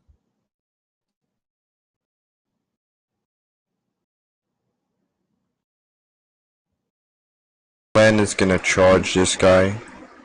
Yeah, you have to remember that. I think I put these squares as 3 feet each, if I remember rightly. Each of these things are supposed to be a yard. Yeah, which is 3 feet. So there we go. Oh, yard's 3 feet? God damn, I'm off. Yeah, a little bit. 3 feet to a yard. It's a little. It's like 3.3 something, but. Let's see. Land can run. Let's see. Movement. He has 4 agility, so and plus 2. He can run. He can charge twice his movement speed, so he can run 6 yards, 12 yards. His movement's 8 yards. So he can. Yeah, animals have more movement than people. Because they got 4 legs. Yeah. this guy, which gives him a -2, but he gets to make 2 attacks. So don't forget to You can so 8, What? 9, charge is a greater action, so he can't do the double attack. That's a special. When a shadow cat charges to make 2 attacks, one with his claws and one with a bite. Yeah. So combat, charge, move, charging those by movement. You can charge a opponent up to twice your movement away, so 16 yards. Yeah, okay. So basically, the guy goes, "Oh, for fuck's sake!" and then Lan jumps on him. He sort of like holds up his axe, and Lan's sort of hanging off the axe, going at him.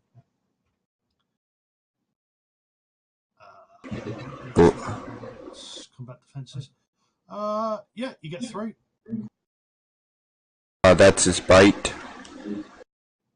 So how much damage does the bite do? Shit. Oh, you didn't write that down, did you? Okay, so you already know what the claws do, which is 5, isn't it? Bite does 4.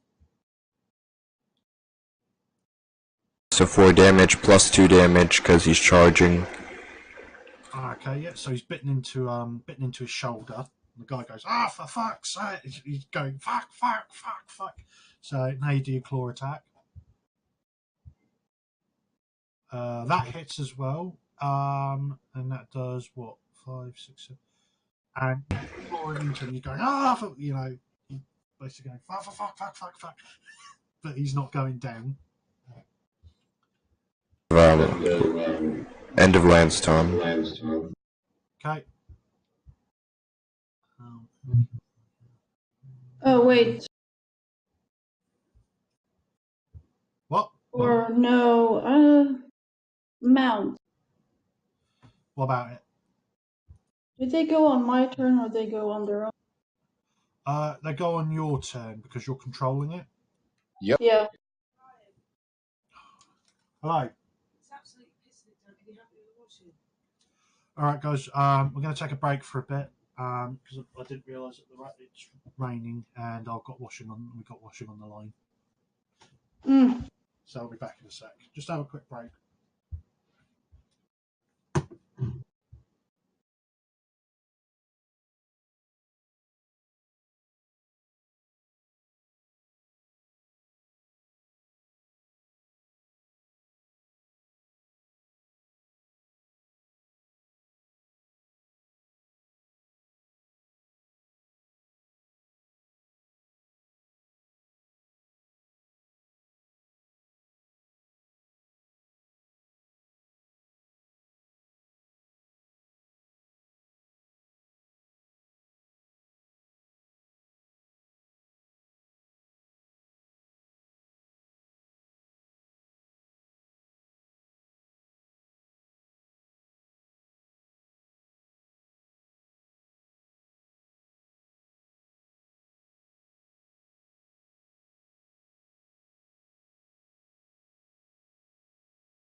What?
Yeah, and that's a problem when they don't give you the proper modifications and let you do them out yourself. Anyway, so it is now James's turn.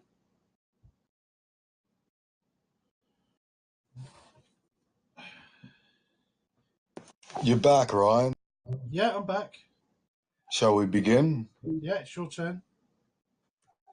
Oh boy, time for some action. I'm on my horse. I'm going to charge this poor fool. First, you're going to have to control your horse. Because it's a stot, isn't it? No, I have the rouncy too, remember? Or have I not back? Which one are you no, riding? you do have that. You do have that. Yeah, so I'm using the rouncy. Okay, so that's movement 8 yards. That means you can charge 60. He first has to fucking control the horse. Oh, no, The horse is war trained. Rouncy's a Yep, war you still have to control the horse. It just makes it lesser instead of greater. What page? Combat Pulling a rider from a mount. actions. Man's attack with the back of a steed, fighting from horseback. Ride or drive. When mounted on a steed, your mount's action is spent moving or attacking. However, you must spend a lesser action to control your beast trained for war. Or a greater action if it's not. If your steed is injured, regardless of its training, control the animal is greater action. This So is yeah, this is why James doesn't ride animals. But all right, that's fair. it's because you can attack with your horse. So yeah, so sorry, what was the test DC?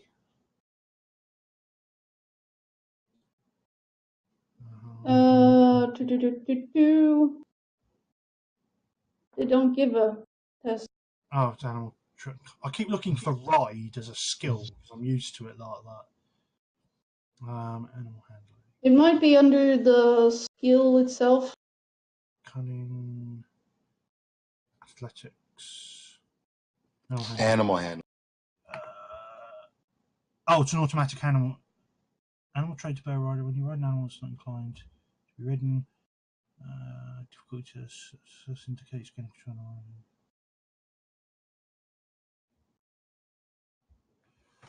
Rider may spend a lesser action to make control of trait for the animal is injured or frightened. Equal to the passive will result. If you succeed, you can't. If you fail. Okay, so I'm assuming this is just to get into combat, but once you're fighting, it's... All right. No, it's all the time, unless you have... Great. Well, that means you can't do charges then? The horse can charge. Oh, yeah, okay. Because the horse gets its own actions. Okay, so passive will for a once. And you can do... And here's the thing. Here's where it gets juicy. So, the horse charges. You still have a lesser action, which means you can attack. But since the horse, we're just trying to figure out how to do this, the riding part. Yeah, the riding is you just roll ride versus the passive will of the horse. But that shouldn't be right. It shouldn't be every goddamn turn. It should be. You're riding a fucking animal, mate. Yeah, it does have its own opinions. It's not a bicycle. It's a living creature. I meant that it shouldn't be every turn to control the creature. Only after duress. Well, that's again, you're riding a horse. Horses are not easy to control in combat. They never were. Yeah, especially trained horses will not directly ride at spear walls. Otherwise, they wouldn't.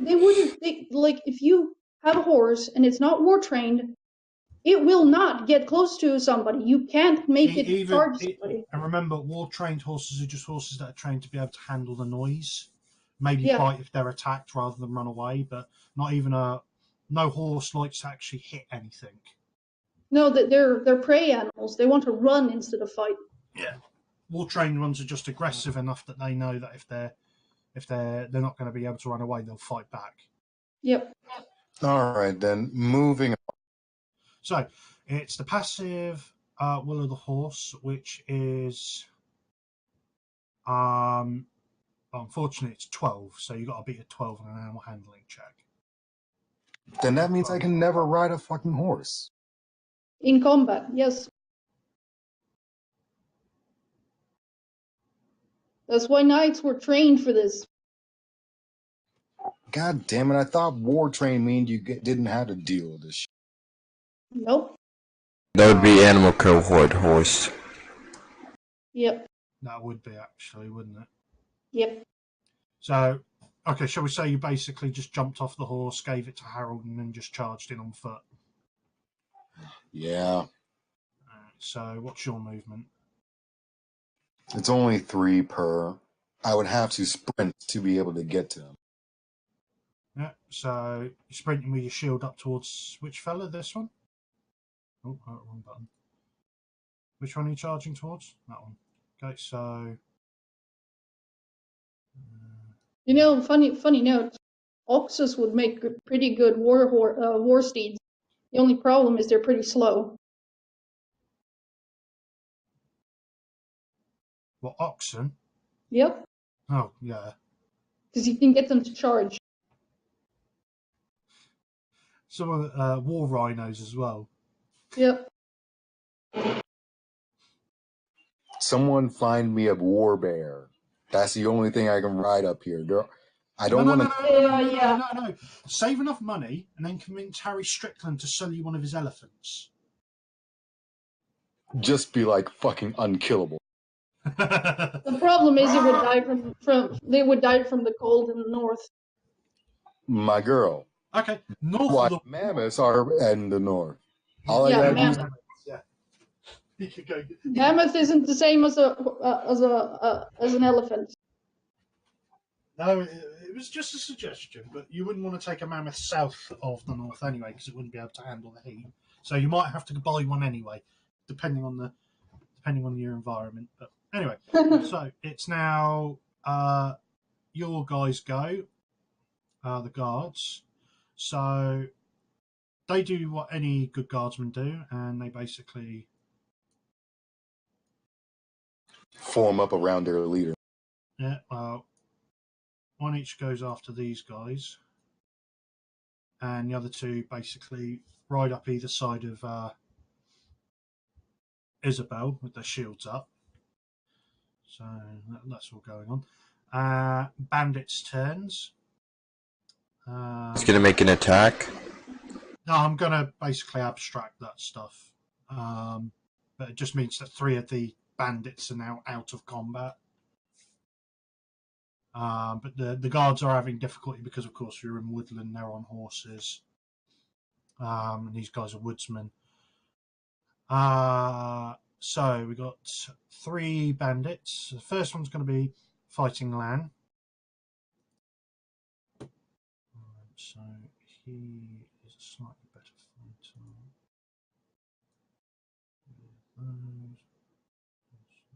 Combat defense of a shadow cat is 13. Just so you. Yeah.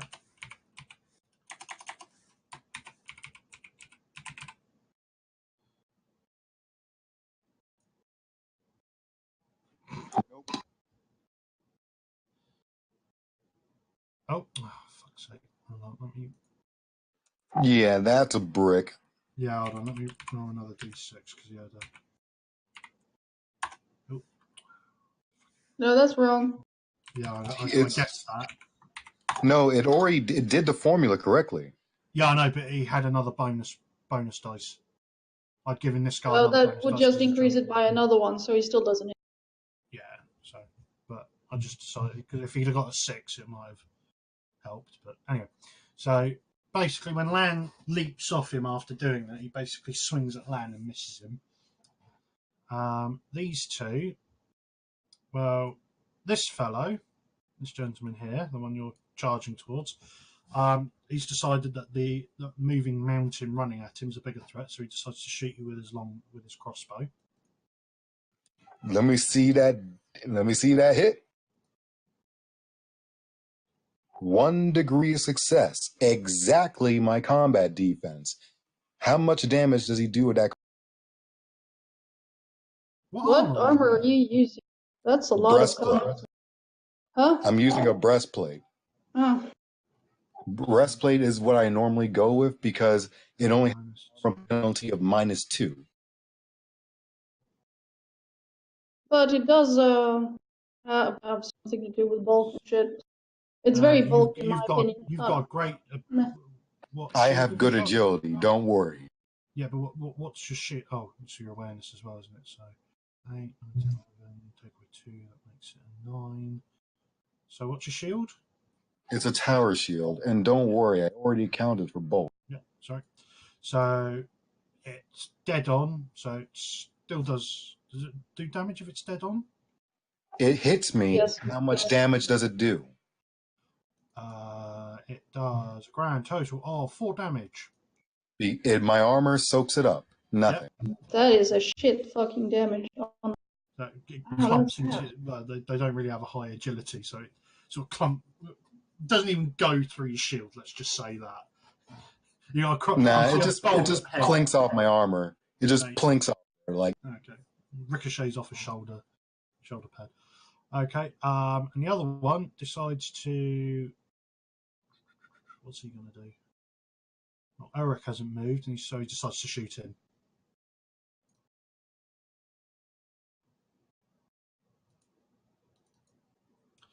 What's your combat defense, Vlad? 11. 1 degree of success. So you take 4 damage. What's your armor? 8. Okay, it ricochets off your armor.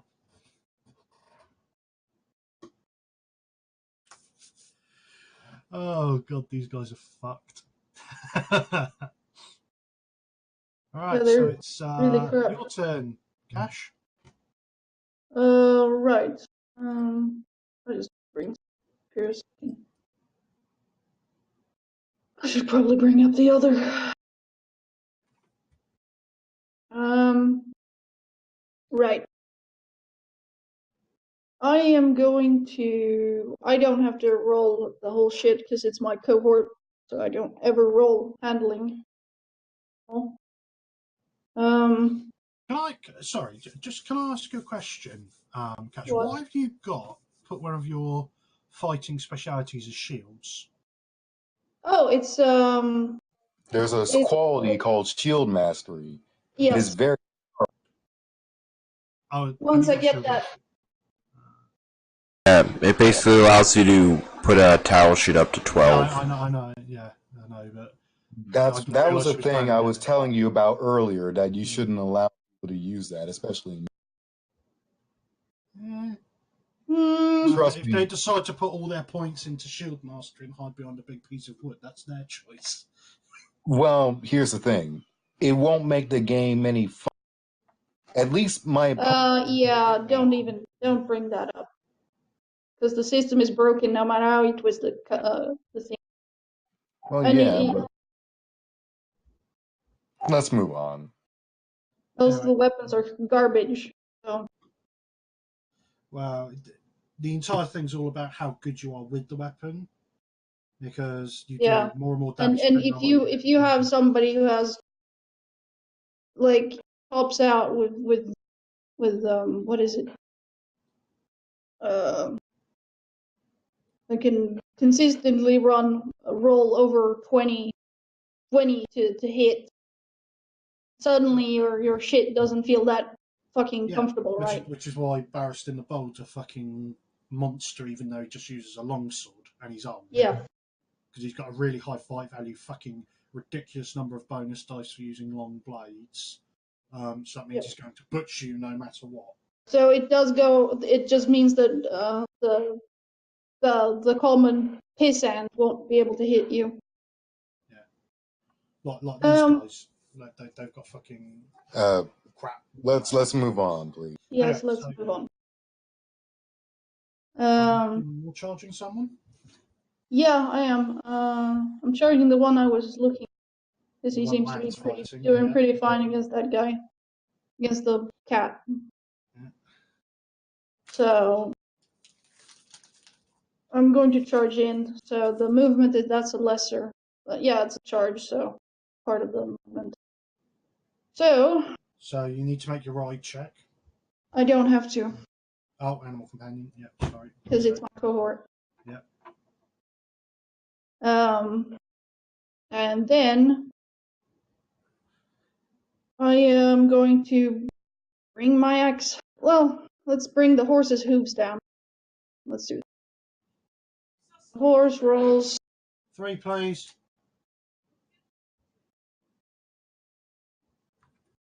It's 11. So hits 11. That's Yep. 3 combat defense, because you're also basically double teaming him technically. Yep. Oh wait, I forgot. It's a charge, so You get plus -2. yeah. So it'd still be 11. Yeah. Oh, I need to have the other. I'd suggest making a character sheet for your horse. I do. I have a character sheet. It's just Okay. the other stuff. Anyway, so you've hit. How much damage? Well, it's a If it's just by 1 degree, it's hooves, it's isn't it? 7 for the hooves. 7. What's his armor? His armor is. Okay, yeah, you've Your horse flails around, sort of clips him on the helmet and dents it, but he's still standing. Mm. All right, Elric, your turn. Wait, it's still my turn. Oh, sorry. That's Yeah. just the horse. Sorry. 1 sec. Fuck is this shit? Sometimes this fucking annoys the crap out of me.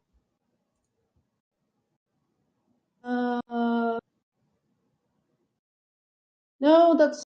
Why is that? Alright, it's over here. Yeah. So I need to... Charge... Does... Remember, you get +1 Right. bonus dice on your fighting I test. do... No, yeah, the thing is, he probably did miss because you take -1d on the attack, but increase your weapon damage. So the horse missed. Okay. Remember, you get a +1 bonus dice yourself because you're attacking a non-mental. Yes. So I get I lose 1 die, but I get 1 bonus. Get +1d for fighting alongside your animal cohort. Yeah. What, 1d? Just Plus roll 1d? at the same level you're supposed to. Yeah. Your qualities give it to you. Just roll. Okay. Roll. That is just barely. And then because it's a charge, it does plus 2 damage. So that makes it 6 damage. Yeah. Okay. So you. So what? Are we saying the horse's hooves didn't hit? Yep, because he missed because he only gets 2d. Yeah. Okay. So, the horse, he dodges the horse, but your axe basically hits him in the helmet, dents it, but he's still standing. But you can see a bit of blood pooling out from under his helmet at the moment. So now it's Elric's turn. Okay, I'm gonna charge this. Guy that shot you. Yeah.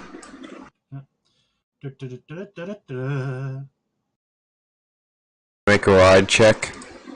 Yep. You need to make an animal handling check. Yeah. What are you riding? A Roncy, isn't it, or a Corsa? Destria. 30. Oh God! Remind me never to joust you. Alright. I'm not. You shouldn't be jousting Isabel either. She's just as good. The test is 16 for Derristers, but what? Sorry. But that is a very, very good roll. Yeah. No, So, that was yeah. literally perfect. It's literally perfect. But all sixes, yeah. If that were an attack against an enemy, that's an instant kill. Okay, so you've charged in. Your horse gets minus. Is it -2 or -1 for charges? -1. -1d. -1.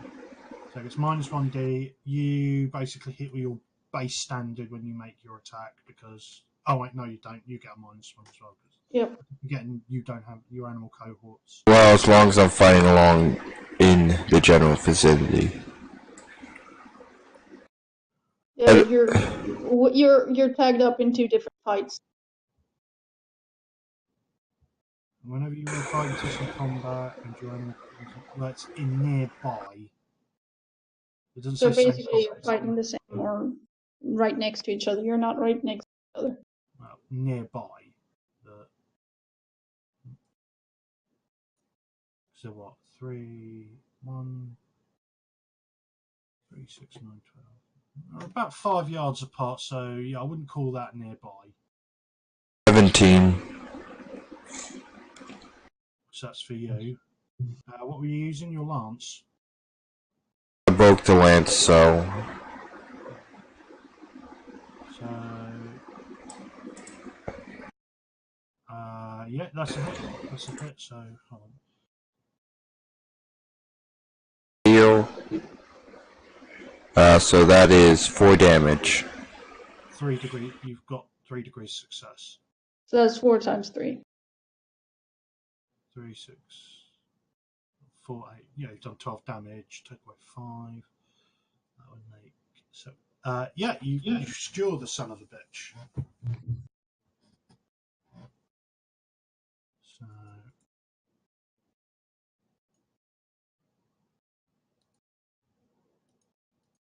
Alright, splat. Alright, Lan's turn. Whose turn? Lan. It's back up again. Rip and tear. The oversized mouser. Look. I think it's yeah. No, so don't kill him. So you shout that at the shadow cat. With his claws. Okay, so that's 6, 7, 8, 9, 10, 11. So 2 degrees success. Claws are its least damaging. 10. More damaging, so that's 5. 10 damage. Yeah, okay, basically, well,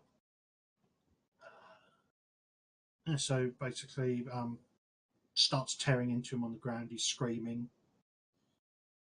And that's it. So, James, your turn.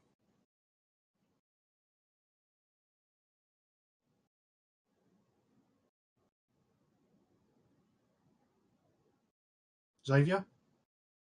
Sorry. Audio keeps on acting up. But yes, I'm going to charge this fool like it's my goddamn birthright. Okay. So just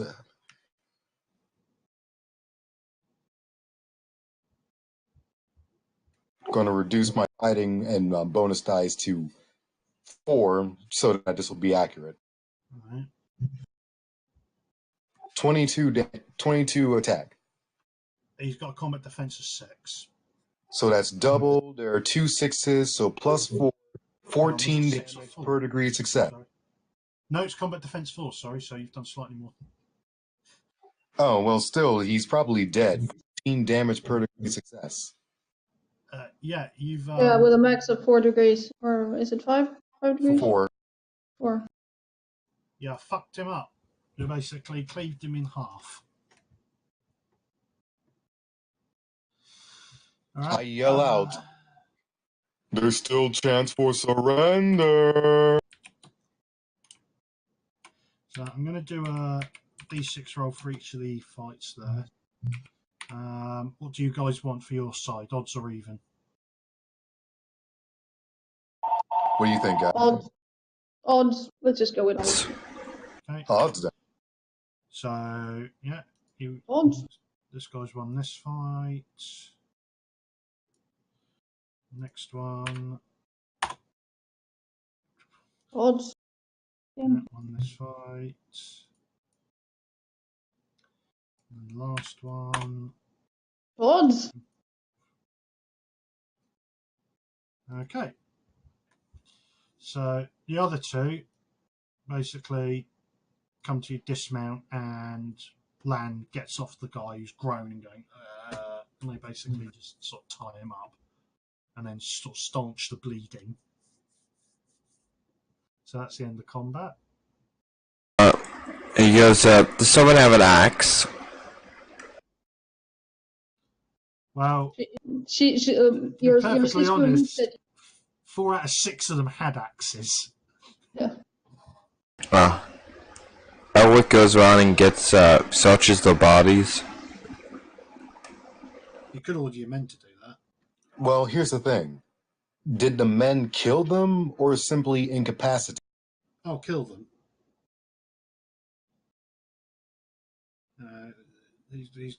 Hold on. We'll say the ones were kills and the 3 was a knockout. So this guy here is unconscious. He's sort of got hit over the head and dropped unconscious. The other 2 got killed. I'm going to tie that fucker up. We're going to extract some information. So hold on, let me remove that then. So I'm assuming you bring him over with this guy. Arthur's going to, he's gonna search the bodies.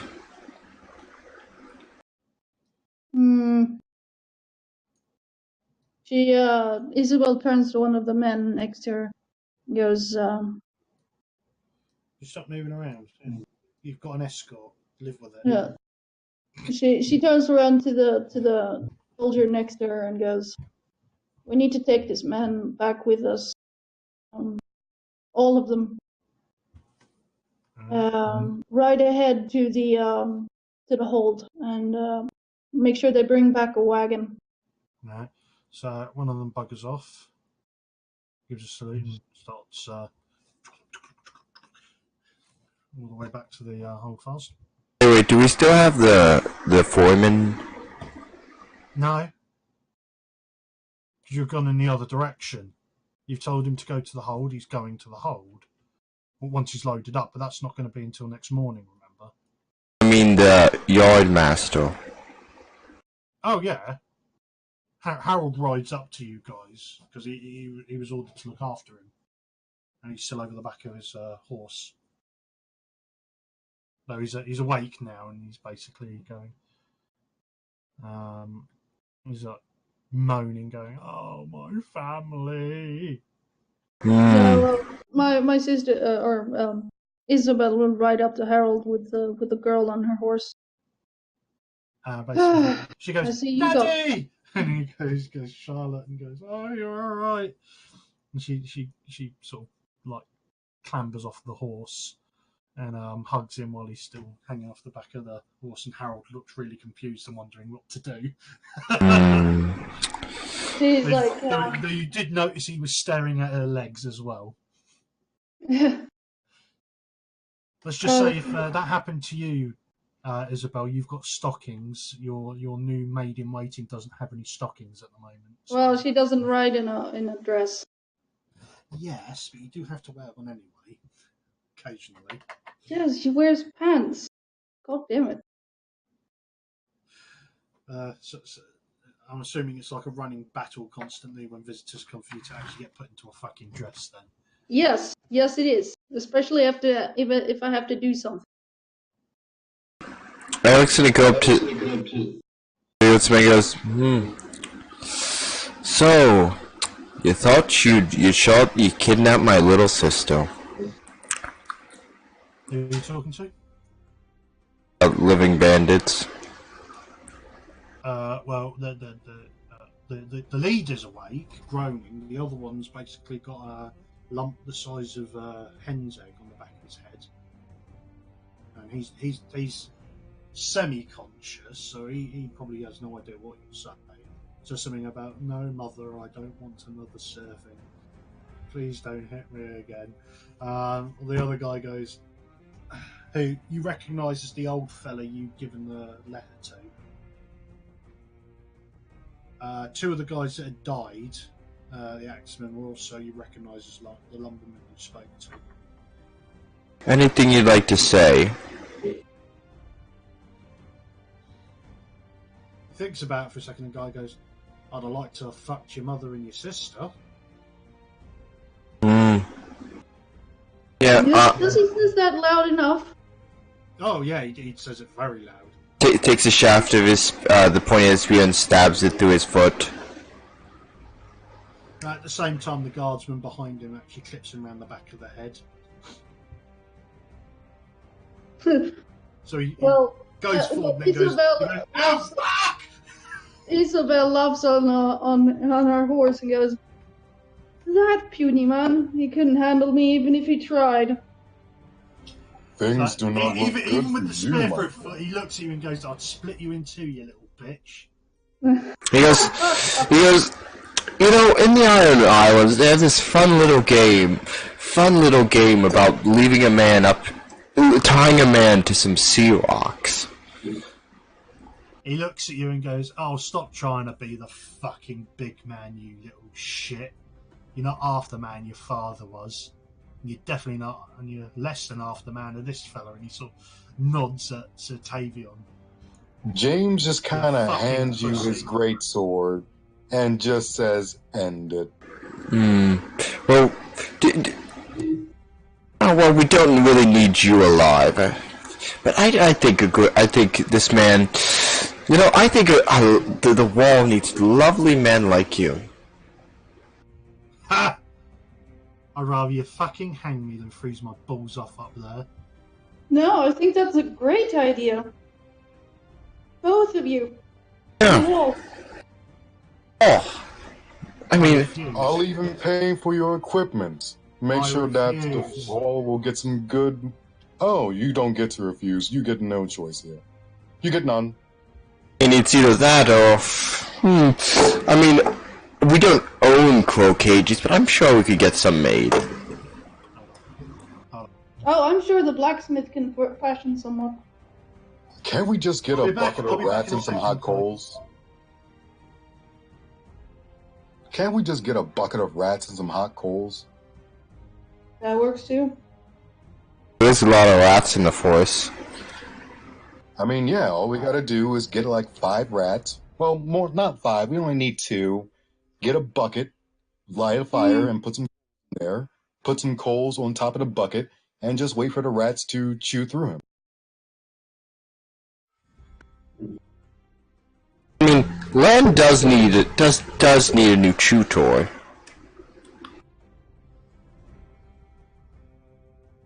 Well, while you gentlemen discuss this, and then I've already sent ahead for bring a wagon to bring all of them because we need to identify them. In the meanwhile, I'll take my brother, our little brother, and the man and his daughter. My new handmaidens. To the castle. Okay. Sorry. You're going to hear some random noises for the next few minutes because my sister's bitching that I haven't peeled any potatoes yet. So. Anyway. So, have you guys... You were English, not Irish. Fuck off. Just because the Irish survive on fucking potatoes doesn't mean I don't like them.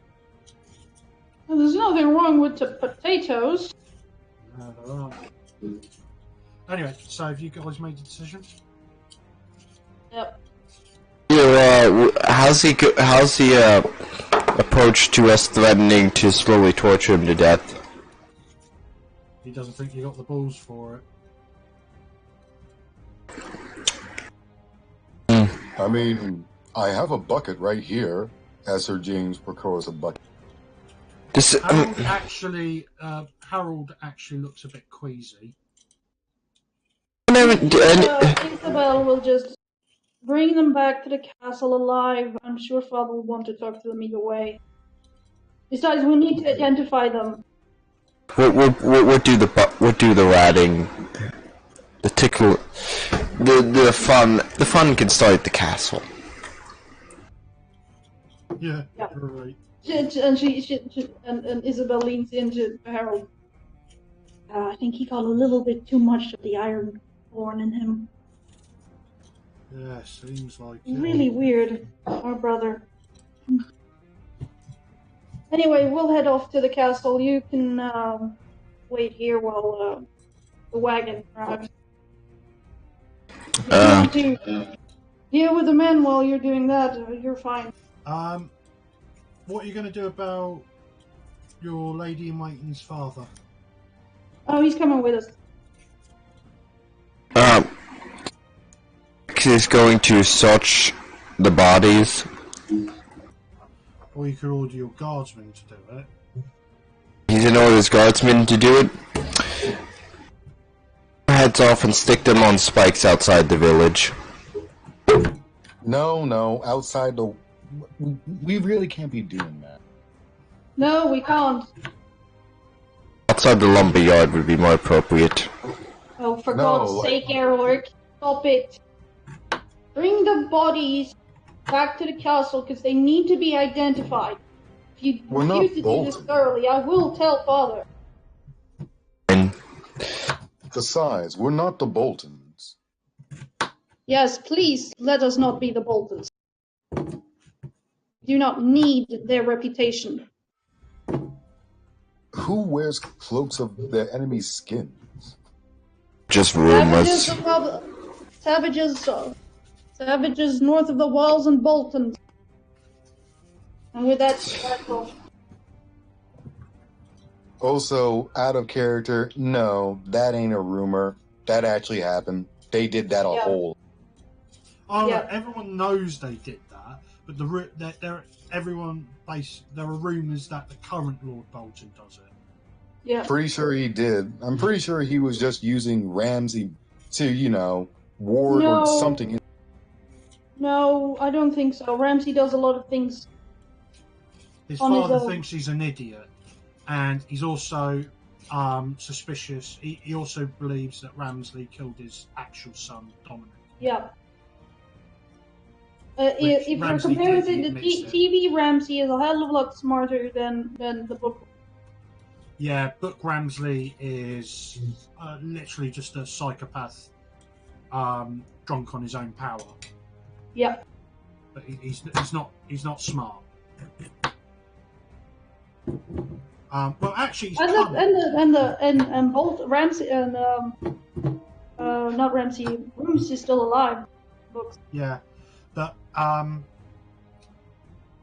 yeah, the only really clever thing that Ramsay Snow did in the books was when, because this is the same guy that stupidly kidnapped a widower and then forced her to marry him and didn't think he was going to get into trouble for it, which he did. But the only smart thing he did was when Sir Castle went after him, he traded clothing with Reek, so Reek got killed rather than him. Hmm. That's the only real smart thing he's done. And it was probably Reek's idea. It probably was Reek's idea. Reek rhymes with freak. Anyway, Well, Reek is also one of the reasons why Ramsay was so fucking crazy. yeah. The And his first mother. Reek, we're talking His about the fucking first mother Reek. was nuts. Yeah. Are we gonna go back to the castle? Yeah. Okay, so you all head back to the castle. They've searched the bodies. Apart from the crossbows, which you knew, generally they've just got, the shitty shit you'd expect bandits to have. Their weapons are actually logging axes rather than actual proper weapons. So they would have been really unfit for battle. Well, to be perfectly honest, getting hit by a logging axe is still... Oh yeah, it's fucking hurt, but you won't be swinging it a lot of times. No, but it's why the woodsman axe in the book, they've designed it that it's still two-handed like a long axe, but doesn't do as much damage, nor has any of the special rules. Yeah. So, anyway, so you ride back. It's now getting to evening now. So you arrive back at the hall. You're all there. Everyone's sort of like, oh, what happened? Because you've got blood all on you and all that, and of course there's the bodies you've got slung over the backs of horses. Well, actually, I'm pretty sure Elric and the others would have waited for the wagon to arrive to bring the horse. Wagon, sorry. Yeah. Yeah, okay. So, okay, you arrive back first with your lady in waiting. Do you take Harold with you? Yes. Yeah, there's no point in bringing you and over. Harold arrive back. Harold gets off his horse, looks at the yard, the foreman, and goes, "What do we do about him? We leave him tied up, put in cells?" Take him to Rollo. Have him look at the head. After that, we'll have both of them bring to my father's, our father's Dungeon. private room, and we'll have a discussion with. Right, so he gets two guardsmen to get him off and orders a livery servant to go find Maester Rollo, who appears a few minutes later. Takes the foreman. The girl basically Charlotte looked between her father and you, like not sure what to do. Because technically she's now your lady in waiting, but that is her father. Yeah, so she will guide her basically by gesture that she should be here with her. So, And once the girl comes over to her, she'll lean down and go. Because Isabel is pretty fucking tall woman. She's nowhere near Brienne of Tarth, but she's still pretty damn tall. She's not a small woman. So she'll lean down and go, "Don't worry, your father will be okay. As long as everything will be fine." Oh yeah. One thing you did notice when you were riding back was Harold and her kept basically sparing glances at each other. At one point, they actually caught each other's eyes, then looked the other. Each both looked the other way, red in the face. So Isabel will just smile at that. okay. And then once she'll take that up with her brother later. Take it up? You mean tease the ever living shit out of him? Well, tease him a little bit and warn him a little bit. Okay, so are you going to pass off Charlotte to some of the other servants so she can learn what she needs to do? Yes, she will. She will basically do that. You're going to hand her over to the drill master of the serving staff. Basically, yeah.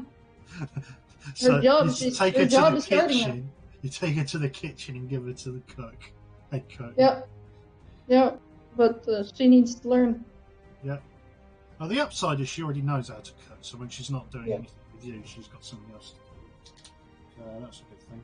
Anyway, so you take that out of your mind. I'm assuming you go back to your rooms. One of the servants you've got basically helps you get changed because you do smell like horse. Really. Yeah. Well, I need to get out of my. And have a bath because you do have blood up your arm. Yep. All right. So once you get back out of your bath and you're now dressed, that's when Elric, James, and the guardsman arrive back. The main guardsman of the wagon. And just as you see them arrive through the window, there's a knock on your door. There's another. It's Charlotte actually, and she goes. She's now in proper livery, and she curtsies and goes, "Milady Isabel, Lord Edwin wishes your presence in the Great Hall." She nods. All right, I'll be right there. Oh, and before I head off, go and fetch my little brother. I want to have a little word with him. She blushes at that and goes, "Yes, milady, gladly, milady." So she wants. Don't drag your feet too much. She leaves quite quickly, and a few minutes later, about 10 minutes later, actually, they come back and they're talking. You hear them coming down the hall talking. When they come in, Charlotte curtsies again, gives Harold a smiling look, and then leaves the room to wait outside. Harold basically just looks after her as she leaves, and is still looking at the door when it closes. She slaps him in the back of the head. Ow! What the fuck, Isabel? Pay attention, little brother. I thought I was, and then he realises what he said and blushes bright red and goes, "That's not what I meant." It's exactly what you meant. Oh, I didn't mean that. No, I didn't. Don't pull that with me, little brother. You're my twin. Don't tell Sir James. He'll tease me to living hell about it. Yeah, I know. No, I was just a bit concerned. So, I'm not saying don't go, don't do anything stupid. But the thing is, be aware if you get her knocked up, Alva will She makes the finger across the throat. Yeah. Quick question, Xavier. Has Elric ever knocked up a member of the staff? Why are you asking me if Elric's knocked someone? Sorry, Vlad. Has Elric ever knocked up a member of staff? Not that he's aware of. I think you'd be aware of it if you had, so we'll say that as a no. I mean, I'm sure he's with a few tavern wenches, but I'm not sure if he knows if he has any kids. That's one thing. What I'm asking is a member of the hold fasts. Nope. So, I mean, like, I don't know they're how like father would react, but I don't think it'd be very well if one of us Like- did that. accidentally knocking up some bathhouse wench is one thing. Knocking up a servant in the household under the Lord's roof, that's a whole different kettle of. Well, I don't even know if she likes me, and it's just. Oh, come on, little brother. What? Don't, please. You're my little brother. You're my twin. Hell. Besides, you two look at each other and you both go grape red. Does she? Yes. He sort of perks up at that. He goes, huh. Then there's another knock at the door. Oh. And Charlotte says, "Milady, another one of the staff's come. Your father wants you and your brother in the hall as soon as possible." Yes. Gotta go, little brother. Yeah, I gotta No. go clean. Just make Clean sure. Sir James's armor. Yes. She's like, she make sure if you're going to do it, don't get knocked up. Thing. That's what moon tea is for. Isabel. Yes. No. She doesn't exactly have to tell him that shit. Yeah. Right. So Mrs. off he goes.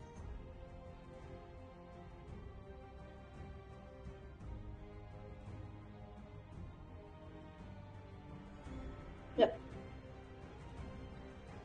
Need to see it. Feeling.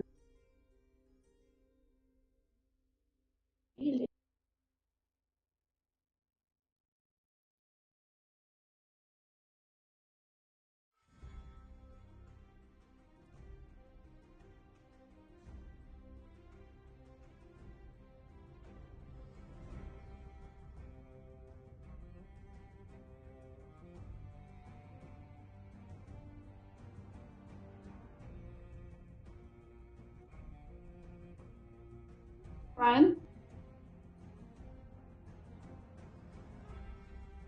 And Yes, but his mic is muted, not yours. Yeah, I did say I was going for a second. Alright.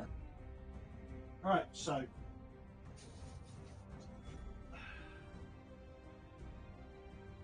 So, Eric and Sir James, you get called into the hall as soon as you arrive. So you haven't had a chance to change or anything. Now, Lord Edwin is sitting behind the head of the table again, as he usually is. Lady Wife's there, and so's the Maester. And also being brought in at the same time is the bandit leader and the survivor, who's still basically not Kojin. But he also, about half an hour ago, started drooling excessively and not reacting to anything. So when the Maester sees him, he comes over and looks him over while everyone's talking. So Lord Edwin goes, "So, once Isabel gets here, she told me when she arrived that she was ambushed by these men, who apparently were working in my lumberyard. Is that right, son?" father, they deliver a message, and they decided to ambush my little sister. Not surprising if they were bandits already. So, Sir James, you're the Master at Arms. What's your opinion of this? From what I can tell, these bandits at least have some form of leader. However, I do have an idea of a Sorry, could you say that again? Obviously, these bandits have a leader, and the problem's starting to get out of hand. However, I may have a solution. Any solution would be good. I looked left, right, up, down, and behind me to make sure that none of the servants are. Well, there are servants. I go, I think we should do this in private. Edwin looks at you, he looks around and goes, "Clear the room, please." And all the serving staff stopped what they were doing because they was like setting up for dinner and all that and leave the room. After the last one. Yeah. Oh, go ahead. Go. As they're leaving, the maester stands up from his administration and goes, "Well, I'm afraid, my lords, that this man will not be of help to anyone. I'm surprised he's still alive, but soon he's going to be dead. His skull's been cracked, and I'm assuming he's bleeding in the brain. With your permission, my lord, I'll gather some milk of the poppy, give it to this gentleman, so he doesn't die screaming in the middle of the night." Because he is a bandit, so someone should probably throw him in the dungeon for now, and me or my father will cut his head off. Edwin looks at you, looks up and goes, "Cut his head off? The man's going to die anyway. We've already got enough heads." Well, father... To be honest, apparently that's not really working, is it? All it's doing is making me look like a bloody monster to the small folk. It's not bothering the bandits. Don't have enough heads. He looks over at his wife and quite, sort of half smiling and half jokingly, he gets it from your side of the family, you know that? And she looks at him and goes, "Probably." And he shakes his head and goes, "Yes, Rollo, take him away, give him the milk of poppy and let him die in some form of comfort. You, on the other hand, Master Bandit, you will be taken into the dungeons and you will be questioned. I'm going to tell you everything we want to know."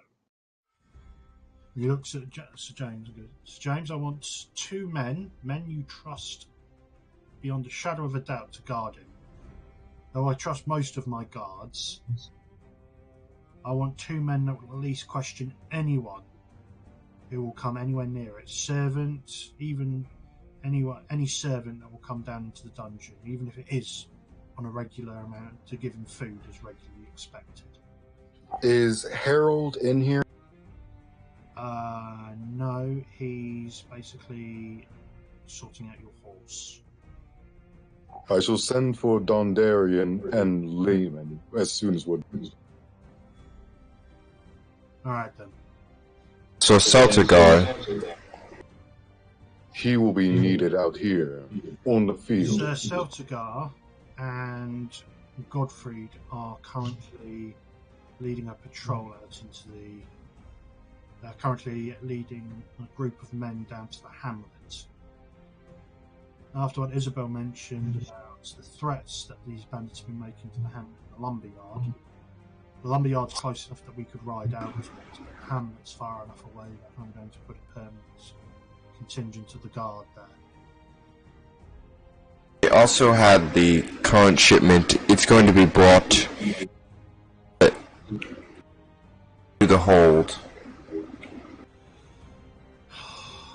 Well, at least Lord Risewell can't complain that I'm doing nothing at this point, but fine. I hope you're at least polite to his foreman. Polite, he was quite rude, so... Elric, you need to remember that from the point of view of Lord Risewell, we technically have given him faulty goods.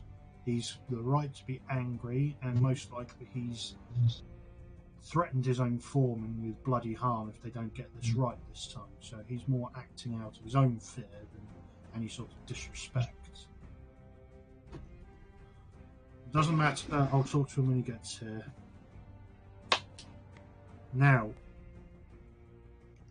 servants are gone, Sir James. What's your plan? On my traveling back from here, I actually met someone who told me some interesting things. What's his name? Brandon, is it? Apparently he's been going into the forest, bandit himself, trying to recruit from the lumber people. However, he says he might be able to help us acquire a quote-unquote meeting, and by meeting, I mean an excellent chance to take him out. What, take out Brandon? You haven't been speaking to Brandon, you mean capture Brandon? Well, we could obviously catch him, sure. Whatever. So this good man. He's a lumberjack. And you're sure you can trust him? Oh, I'm not sure of anything. It's a risk I'm willing to take. Sir James, I don't deny your well-deserved skeletons, but going by yourself to attempt to capture a bandit who most likely will not be coming alone doesn't sound like the most smartest thing to be doing. I don't deny that the plan itself is good, but I'd rather you take some of the guard with you. As you say, my lord. I would suggest taking Sir Kelsigar with you, but of course, as he's in the hamlet at the moment, that's not going to be possible.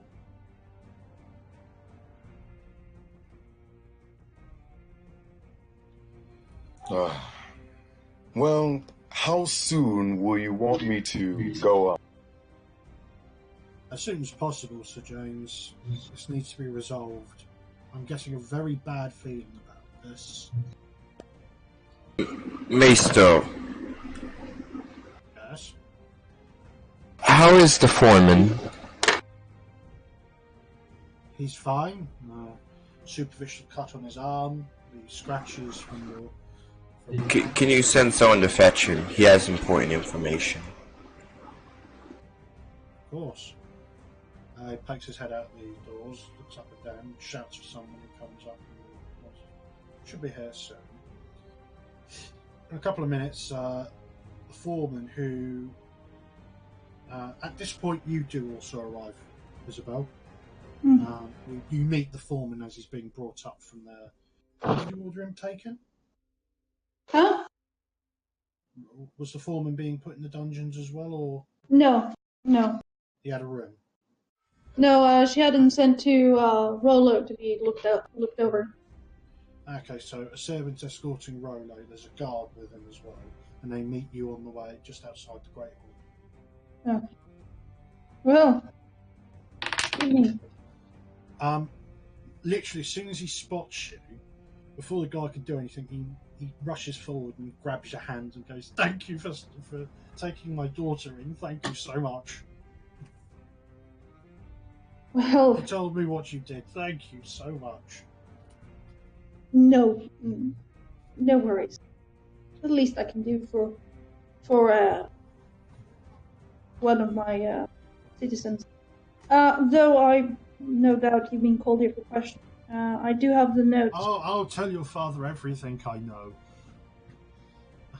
I'm still scared for my wife, but to be perfectly honest, she scares me anyway. But so she'll be able to look after herself. It was always our daughter we were worried about most. They make very specific threats about her.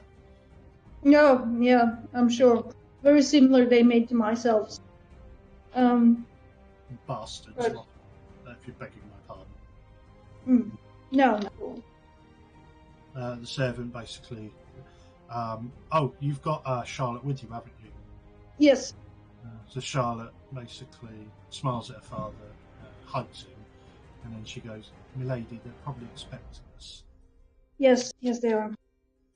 So you get taken. By the way, she turns to Charlotte and goes, "You do have the notes from your mother, right?" Yes, milady. And she holds up the papers, the parchment. Good. Would you like to take them, milady? Yes. Okay. And as she's about to follow you in, one of the guards goes, "I'm sorry, all the servants were meant to be outside." Oh no, make an exception for her. Yes, my lord, my lady. So brought in. Edwin spots you as you all come in and goes, I asked. He looks at the Charlotte and goes, "Can you trust her, Isabel?" I can trust her as much as I can trust this man. I mean, the man that's apparently been aiding bandits in my land after I gave him such a position as yard law, foreman of my lumberyard. But Father, you cannot judge him too harshly. He'll walk over with the notes. Especially, wouldn't you do the same if your family wasn't threatened? He sort of smiles slightly as he's reading through the papers. But he sort of looks a bit. Goes. So he's reading through the papers. Rolo looks over his shoulder, and so does Gwenna, your mother. So you guys can talk to yourselves for a couple of minutes. At this point, Harold also comes in after cleaning the horses, and sort of Charlotte and him sort of catch each other's eye, and they blush again and look away. And Isabel will give him a teasing look. So yeah, all three of you spot this. So I don't know what's going on through your heads, but it's probably along the lines of Harold's got a crush. Yes, pretty much. Elric says, he turns to the foreman, so why will you do your daughter was in danger, but what did they want from you specifically? They wanted me to mainly look the other way, not to basically report when they came into the lumberyard looking for recruits, nor when they changed out some of the supplies. Have any help? What do you mean, my lord? Lord Riswell's representative, was he in on it? No, he wasn't involved at all. They kept well away from whenever he was supposed to arrive. It was one of the things I was supposed to tell them if he was going to be here. Are you doing this? 4 months. At that point, Edwin looks up at the others all looking and go, 4 months? You're telling me they've had 4 months of my wood? Prepared wood? What for? I don't know, my lord, but you do know that the delivery was specifically for building wood specifically for buildings. And Lord, Father, I don't think we're the target. We're just the means of the target. Planning on building siege towers? It's possible, but... The foreman sort of shakes his head and goes, but to be perfectly honest, my lord, the design of siege equipment is specific, that anything can be cut down to use for it, wood and the like. Yeah. This is prime building wood. This is sabotage, basically. And isn't Lord Ricewell making reconstructions on his castle? According to the foreman, it's an extension of his castle, my lady. Yes, and with faulty wood, that would either delay that, or potentially, I'm not an engineer, but delay that, or potentially create weaknesses in the wall. Oh, that's already happened, apparently. That's why they're demanding the mission is free. And Lord Ricewell is coming here, no? Foreman. Everyone looks up and goes, I don't think we're the target. No, Lord Ricewell isn't coming. He's threatened to come down with his men, and this is Lord Edwin. He's threatened to come down with his men if I send him. We need to warn him. Because if they're using us, target Lord Ricewell. And if you know what's going to happen if he gets attacked and his castle fails where our wood was supplied. We will be held accountable.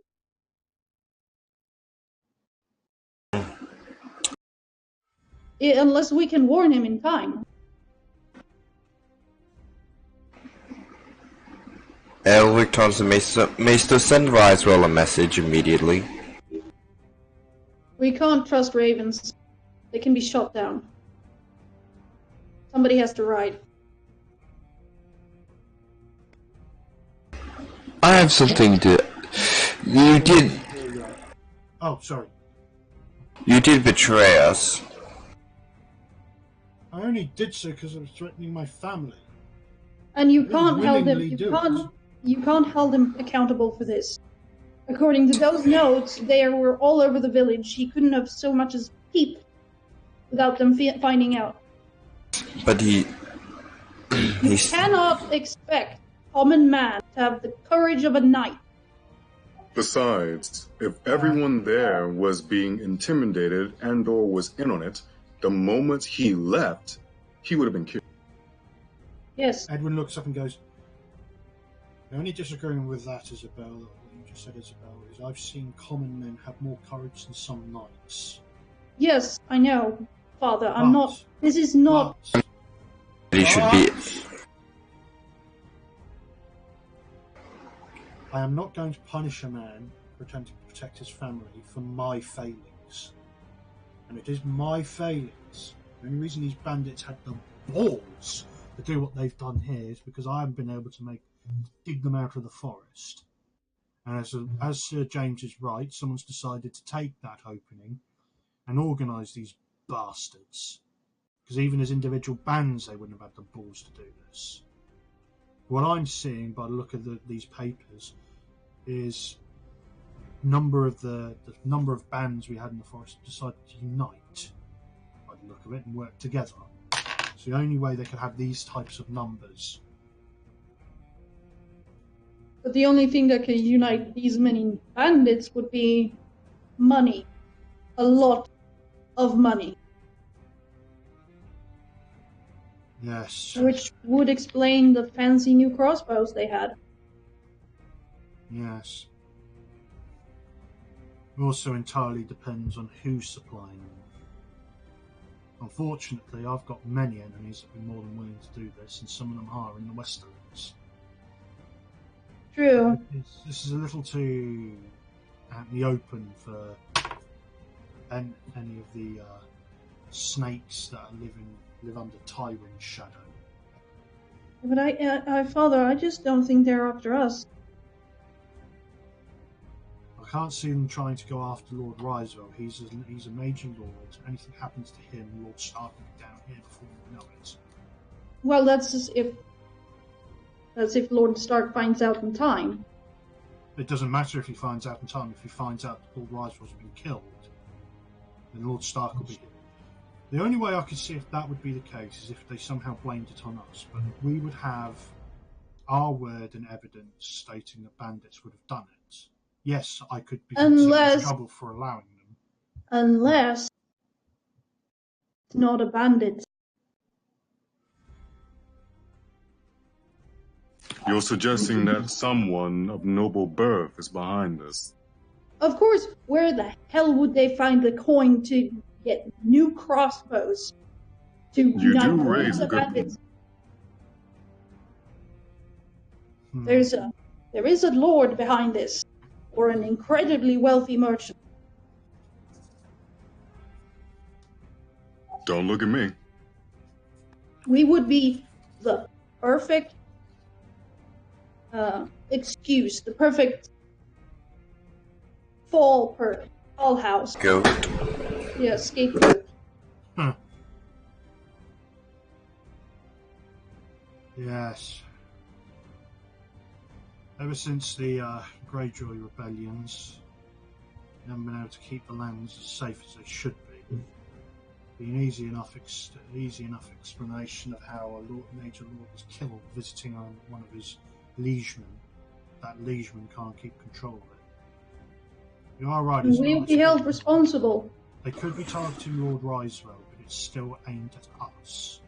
Yes. Someone wants me personally to be blamed for the death of the Great Lord.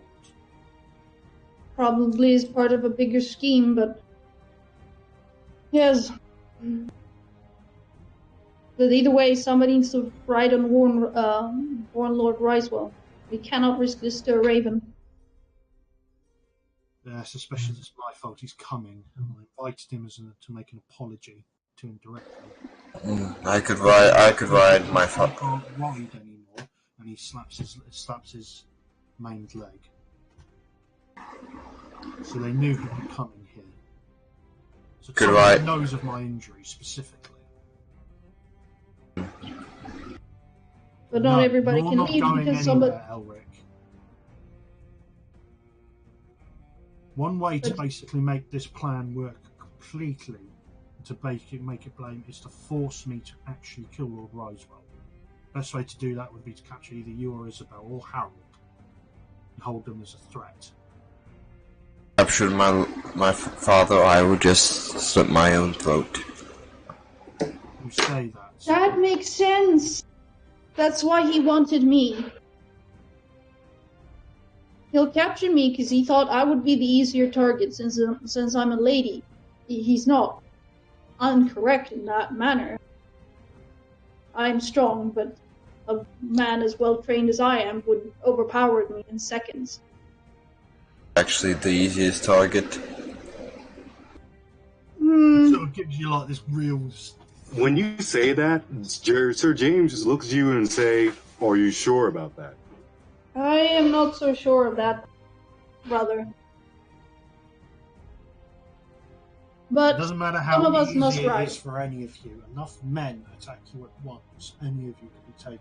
Yes. I'm sure Sir James will agree with me that numbers do have a quality of their own. Tell that to the people in the disputed land. What I meant was, Sir James, do you think you could take on 20 men by yourself? If they all attacked you at once, knew what they were doing? I look at him and just say, yes. Seriously, like, yes. Yeah, no, Sir James. You'd be dead. I don't mean a mob, Sir James. I mean men who know exactly what they're doing. I'm out of character. I'm talking about in terms of in-game rules. If Sir James were to fight, let's say, 10 men, Yeah, he could probably take 10 men, but if they threw 100 men at him, he'd die. Flat out Again, die. not true. There is a chance that Sir James would be able to win. You wouldn't even be able because to I have hit done them. exactly that. I have done exactly that in this game. Yeah, I'm sure. I know with which one fucking GM who did that. And I can tell you right now, he wasn't using the rules right. No, he was. You're supposed to give the enemy, because I'm one person, plus 20 to their combat defense. Yeah. And I'm supposed to make that attack. Sir James can do it. And Sir James has done it. Yeah, okay, right. So this is where I do so much damage. Guys, don't argue about the rules, okay? I was talking about, sort of role-play wise. Unless you're saying Sir James in his background's done a fucking guts from Berserk situation where he's killed 100 men, one against 100, then he probably would be more along the lines of, well, I'm not sure, I've never done it before. This is where the system breaks down. That's why you can do this shit. Yeah, but ignore the fact we're doing this with a rule system and just role-play wise. So, all right, then I'll change my answer. I simply say, more likely than not, yes, I could win. Edwin just shakes his head and goes, all right, Sir James, I'll take you by your word, but most others would not be able to handle more than 6 men at most. I don't even think Sir Arthur Dane could have handled more than 10 men. No, Sir Arthur Dane could take 6 men. He could probably take more. He is proved he could take 6 men. I've heard Sir Lord Stark's story about the time he went to the Tower of Troy. One of the best fighters in the north. Well, there were only 8 of them. 8. And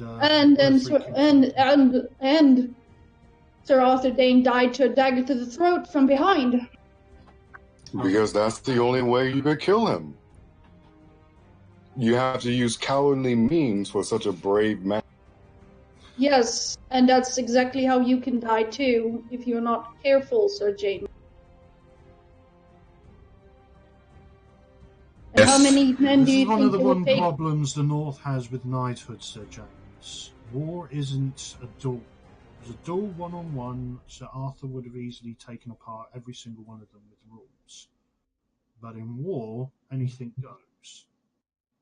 I kind of just look at all of you, blink twice, smack my face. You all do know that while I earned my knighthood here, I cut my teeth in Essos, right? And then you spout stupid shit like this, Sir James. Sorry. Isabel does have a point. But let's ignore this part. So, your plan is to, convince this man to bring Benjamin into an ambush, then question battle location of the other bandits? Yes. We also need to make sure that Lord Ricewell doesn't, in case there's an ambush. Somebody needs to tell Lord Ricewell. I think the best person would be his own foreman, his foreman's assistant. We'll tell him about it. We've got the evidence here. I'll send an escort of men with him to make sure he isn't bothered on the road out of my lands. To be honest, my father, if one of our house does not show up first, Lord Rice will take that as an insult. Go with the foreman. With all due respect, you two, I'd rather have Lord Risewell be insulted that I didn't send a member of the household than have one of my household taken and used as a hostage. It would be damn hard to take us hostage if we go with the train. Not going out of these walls is under Sir James' protection with at least an escort of guards. Well, that's the point, Father. You're going to send an escort with him, so I will go.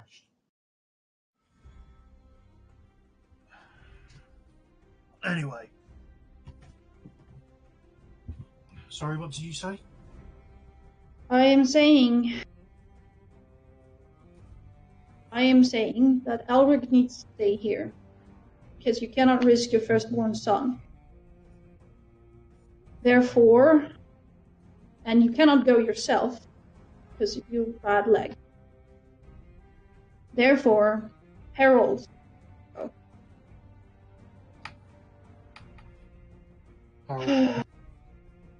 And I wish to go with him, just to... So, it would be harder to take us both. With an armed escort. You are going to have to make a persuasion test. And hold on.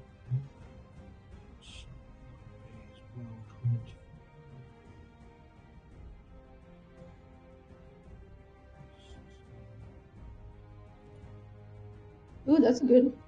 Good one. Hey, that's pretty good. Okay, you're going to get -2 to it, so that's... Yeah, 13. He shakes his head. No. No. Wait a second. Good point, Isabel, but I am not going to allow you to do this. And this is my final word in the matter. I don't want to hear anything else of it. One sec.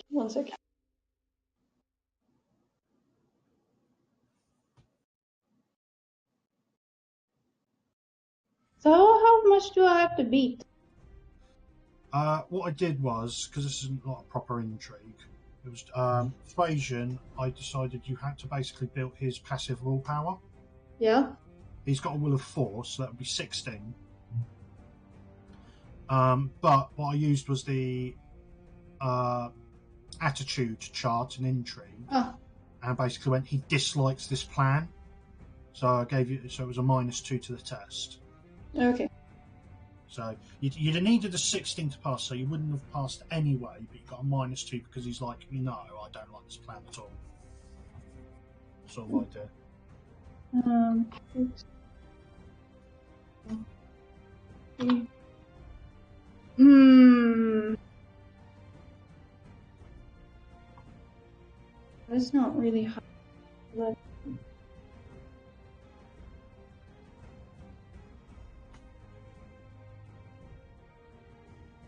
You know what? I'm going to burn one. I'm going to burn a destiny point. Okay. To do 5 plus the test result. nah. I'll be right back. I'm gonna grab. So what? Okay, so I will be right back. I'm gonna grab some olive. Olive. Okay. So that jumps it up to 18. And he basically, so instead of going no, he goes,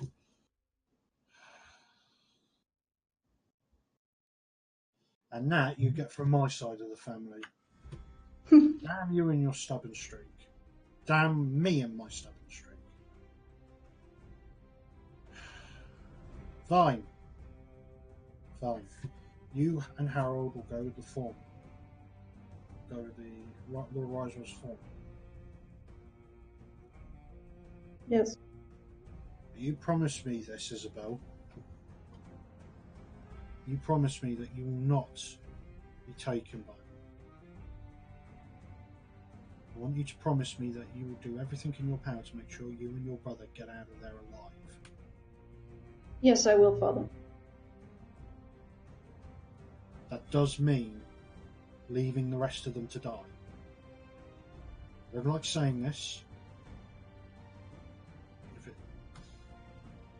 But I care about you too far. He can see her jaw work, but he'll grind out. Yes. I want your oath on it. And yours too, Harold. She slaps her hand across her chest and goes, "You have word." Harold does the same.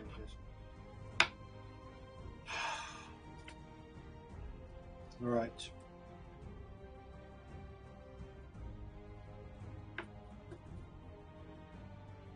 Elric.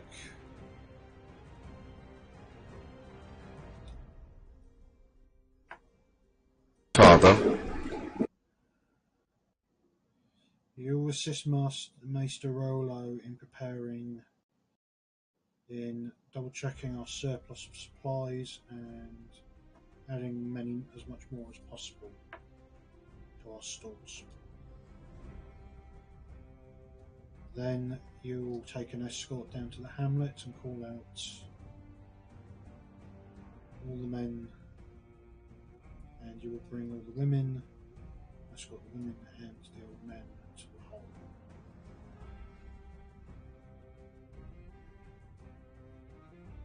Very well, Father.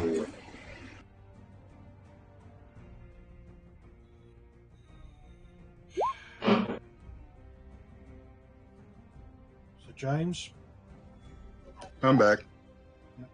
when you come back from the hamlet with my son, you will then roust out the full guard, apart from a small force to garrison the hall. And you and Elric will go and make your plan, and then go hunt these bastards down.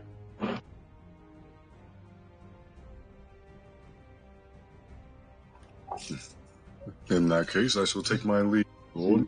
You will not be disappointed. I then turned back and asked, "Do you want heads?"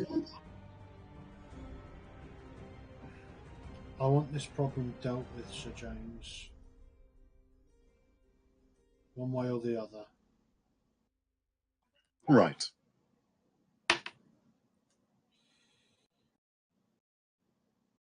If any of them surrender, take the surrenders. But anyone else, kill them. Kill them all.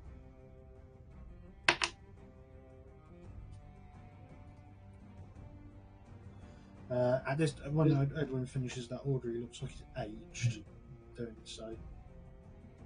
Because you have to think, from his point of view, most of these bandits are small folk from his own lands.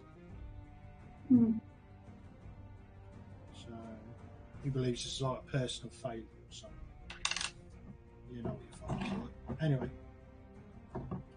So, we'll leave it at that. Yes. Because it's now 9 o'clock and my sister's staring out through my door, basically giving me the evil eye. Okay, I'll see you next week. Yeah, Yep. I'll pick the schedule up